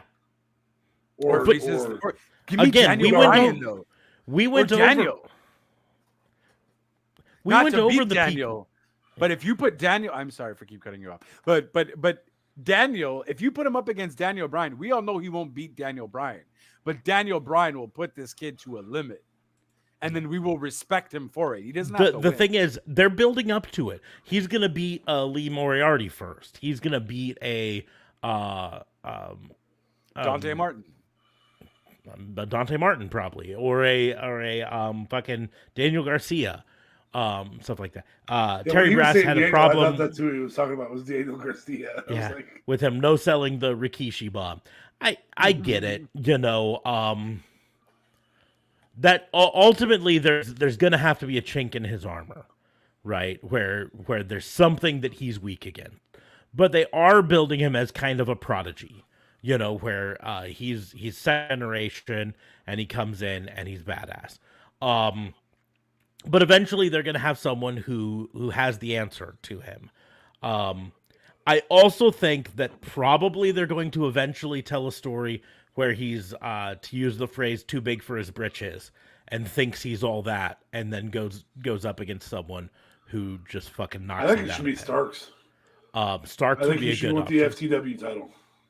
Yeah, he should say, "I want the title. FTW. I want that title." Yeah, I want that title. And Starks says, "No, this is mine." And Taz says, "Hey, man, you gotta own your own shit." So yeah, I think that's what they're eventually doing here. I mean, first time I saw him, I thought he was very impressive. We actually saw a lot of MMA style, and he does a few unique things. I like it. Like, I like his style, but at the same time, I just need to see that better opponent. I know it's still fresh, but it's like, what, 6 matches in already? No, it's like 12, 15 matches in. It's quite a way 12, 15 matches in already? Like, come on. Let's go. Chop, chop. So the other piece to this that really plays well for this, for what Smarks was saying, is there's a big piece to Taz. Taz is not going to be Rey Mysterio and I want my son to win. Taz is going to be the tough love dad. Too. And I could totally see him just be like, "Yep, nope, you're going to take some tough love. You're going to get your bumps here." To be the stickler for details, it is exactly 6 matches. Really? So far. See? Yeah, I feel like it was more than that. I thought 15 was way too high, but I'm like, he might know more than me. He did beat Fuego del Sol, Bear Bronson. Everybody beats Fuego. Yeah. Hey. That was the story. Fuego didn't win a match until he finally got a chance to get a contract. Bear Bronson, he beat Aaron Solo. He beat Serpentico in 1 minute. That was an awesome match, though. It was great. Serpentico puts up the streamers, and Hook is like, "Fuck that." Shreds. He beat Blake Lee on Rampage, and Blake Lee's a nobody. And then QT Marshall. That's the story they're telling. He's working his way up a ladder, right? The next step from QT Marshall, skips a couple rungs and gets bitch slapped. Okay, now that we're done with the stepping ladder for like. I from the dollar store, metaphor? I would like. Yeah, exactly. No more metaphors. Got it. Yeah, I personally think that the next step up from a QT Marshall is going to be a bigger name. You know, they built up QT Marshall as someone to like respected, whatever.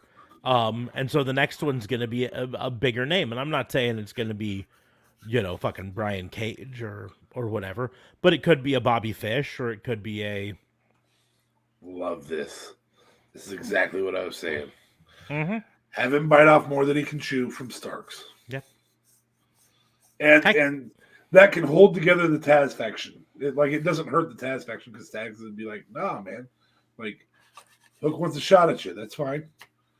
Mm-hmm. And then when Hook gets bitch slapped, go, "Nah, man. You gotta take your lumps before you can be good." Mm-hmm. No, I think that's a good story to tell that gets Taz more involved. What does Taz do? I think it builds Starks right now. And it would build Starks too, yeah. Because Hook's got all this pop behind him. Yep. You could have Hook beat Rod and Todd Ass individually. Why you gotta do the ass boys like that, bro? Ass boys. Hashtag ass boys. They had such a good thing going. Such an impact on.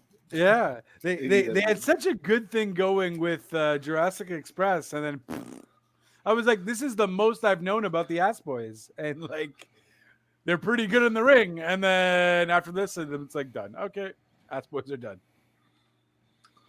They'll be back. Yeah, there's more to tell with the Ass Boys. Mm-hmm. Yeah, I would imagine they're building up to with this whole Rod and Todd Ass Boys thing. They're building up to a Ass Boys versus Orange Cassidy and Danhausen match to have their name be back to the Gun Club. Yep, maybe Ass Boys versus Best Friends. And Billy standing there going, "Come on, Ass Boys isn't that bad." I think they do enjoy the ass boys, though. They're like, you know Oh, what? they're If it definitely worked, playing guys- into it. Yeah, for sure. How long till his cursed leg is healed? We don't know specifically, but I did mention earlier Danhausen is now wearing his ring gear instead of just regular pants. So I would anticipate that that's a sign that he's pretty close to actually competing in the ring. And so the next question is, does Tony Khan shell out money for the actual tequila song? That's what Side note, that's what Danhausen is his now song was? officially wearing more than I am. You're Pooh Bear in it. Good to know.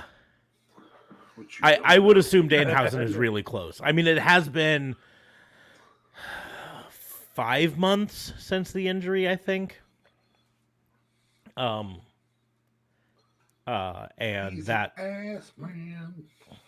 You know who's reportedly still out though, and reports are saying that she is back and off medical leave is Asuka.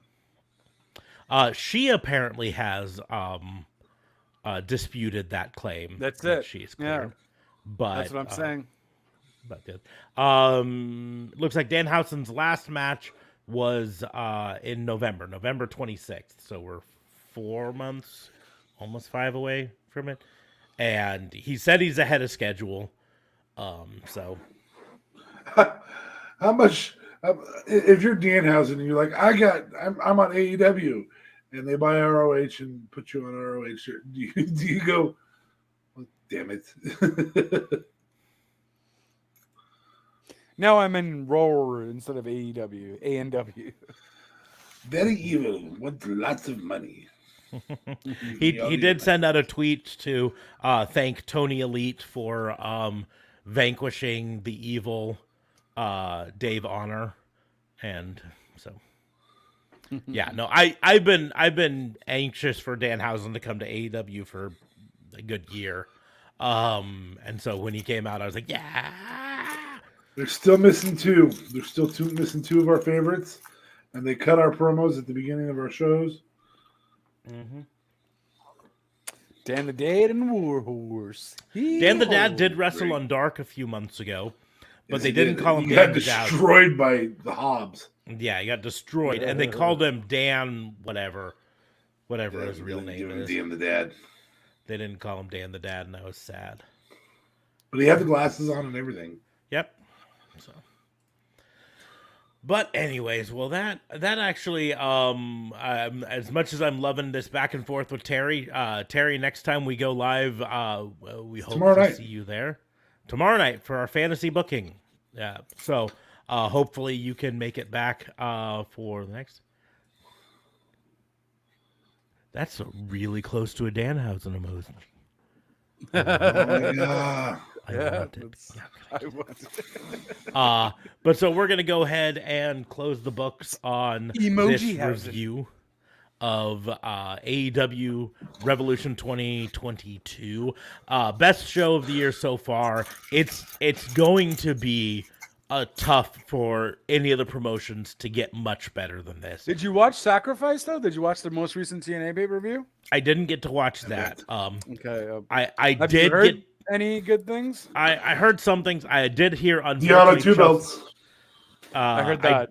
I did hear Chelsea Green unfortunately broke her left arm again. Oh my god, this poor girl, man, never gets a break. She gets lots of breaks. That's the problem. Poor Chelsea Green. Hopefully, it's a quick recovery for her. I did get to see some of the highlights from Control Your Narrative. That was that happened. Yeah, the first one of that was a fucking shit show. That's what it was. She's still a hot mess on our podcast. Yep. Well, she'll always be the hot mess to us. She's fucking gorgeous, is what she is.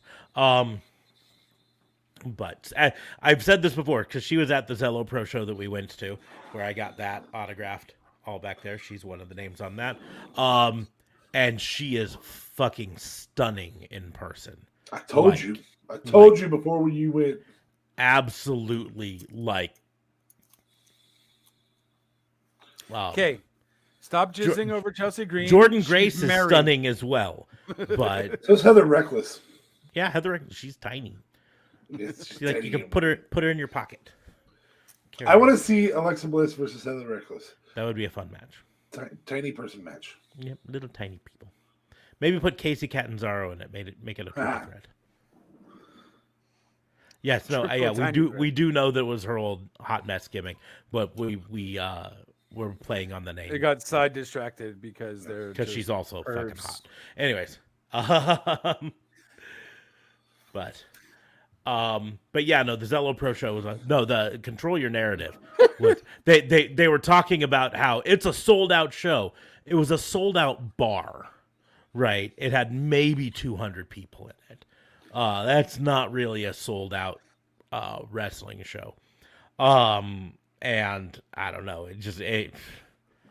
Anytime you fucking build up Austin Aries as one of your big stars nowadays.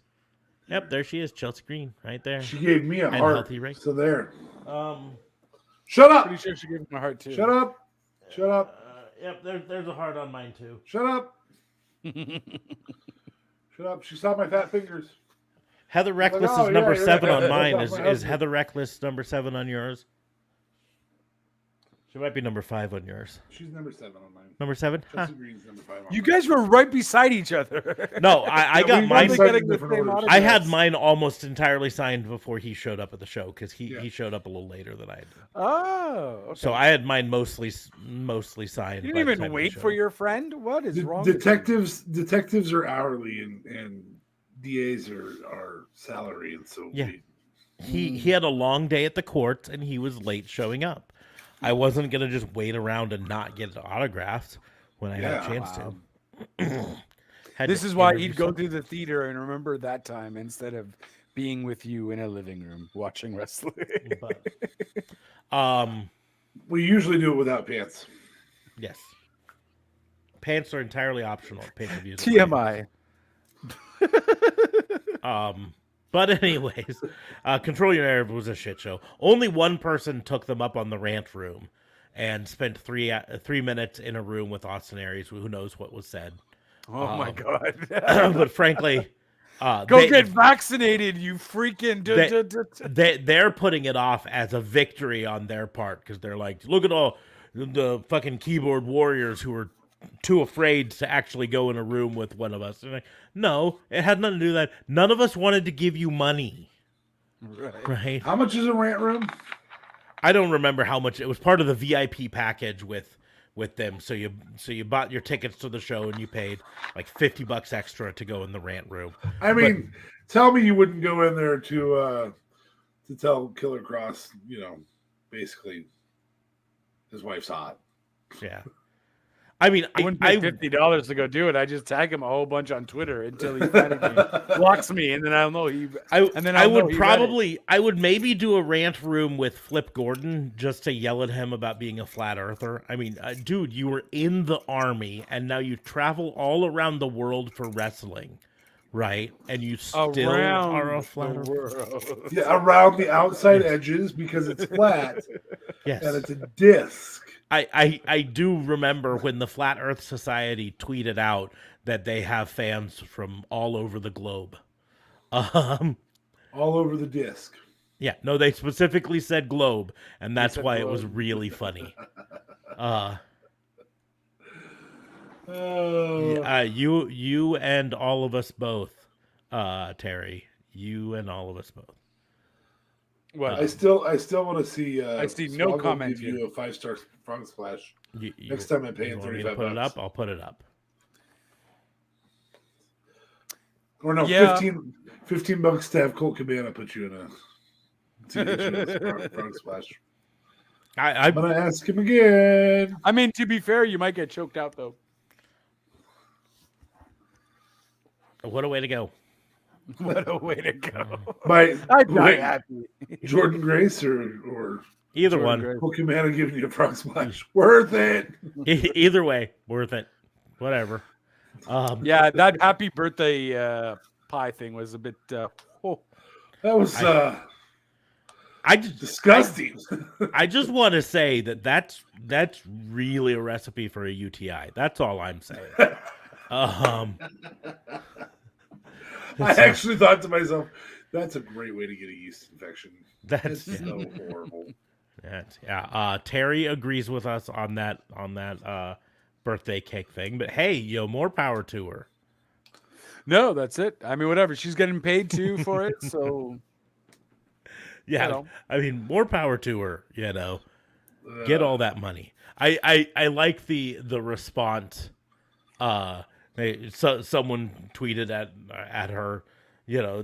These wrestlers putting out these pictures just so men can jerk off to it, and her response was, "Well, y'all were gonna do it anyways, so we might as well get paid for it." Get paid for it. But anyways, on that note, we're gonna go ahead and wrap things up for tonight. We will be back tomorrow night, or actually tonight, because of the way time works. But we will be back tonight for the Fantasy Booking Institute. You can follow us all over the social medias. You can follow me on Twitter, TikTok, Instagram at Raw and Order WBU, just like it shows right there. Link is in the doobly-doos if you don't want to type things out. You can follow me on Facebook at Pissant Podcast.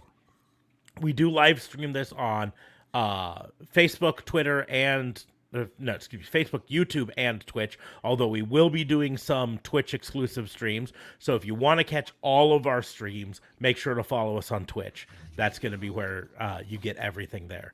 But we do still also put this out as an audio podcast. So if you want to, you can find it wherever you listen to find podcasts. Raw and Order WBU, wherever you go. But you can follow DA Fabe at DA Vincent K. Fabe. I nailed it that time. Yep. Boom. Got it right on there. And JLB is at JLB420. Real Talk Radio, though, is the brand at Real Talk Radio 8. Guys, guess what?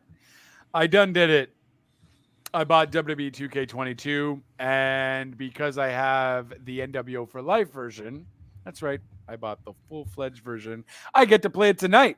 So you're going to see your boy JLB on Twitch playing some WWE 2K22, and that link will also be down in the doobly-doo, along with anchor.fm/RTR, where you can listen to my podcast on any stream site that you like. And guys, this was fun, just like the Revolution pay-per-view, which I certainly really want to rewatch again. You know what I mean? Like, I just want to relive some of those moments again because it was spot on. Just like our hot takes for tonight on Revolution. Best pay-per-view so far. Gotta watch the Impact one. I feel like that would be doing it injustice if I don't. But certainly looks like it's going that route. Dare I even say probably going to be better than Mania. Ooh, that is a hot take. I'm not disagreeing with you, but that is a hot take. Hot off the plate there. Just got burned. Hot take. Oh, jeez. Jeez. But on that note, we're going to go ahead and close the book on the Wrestling Booking Unit. Thank you all for listening. We will see you soon. Good night.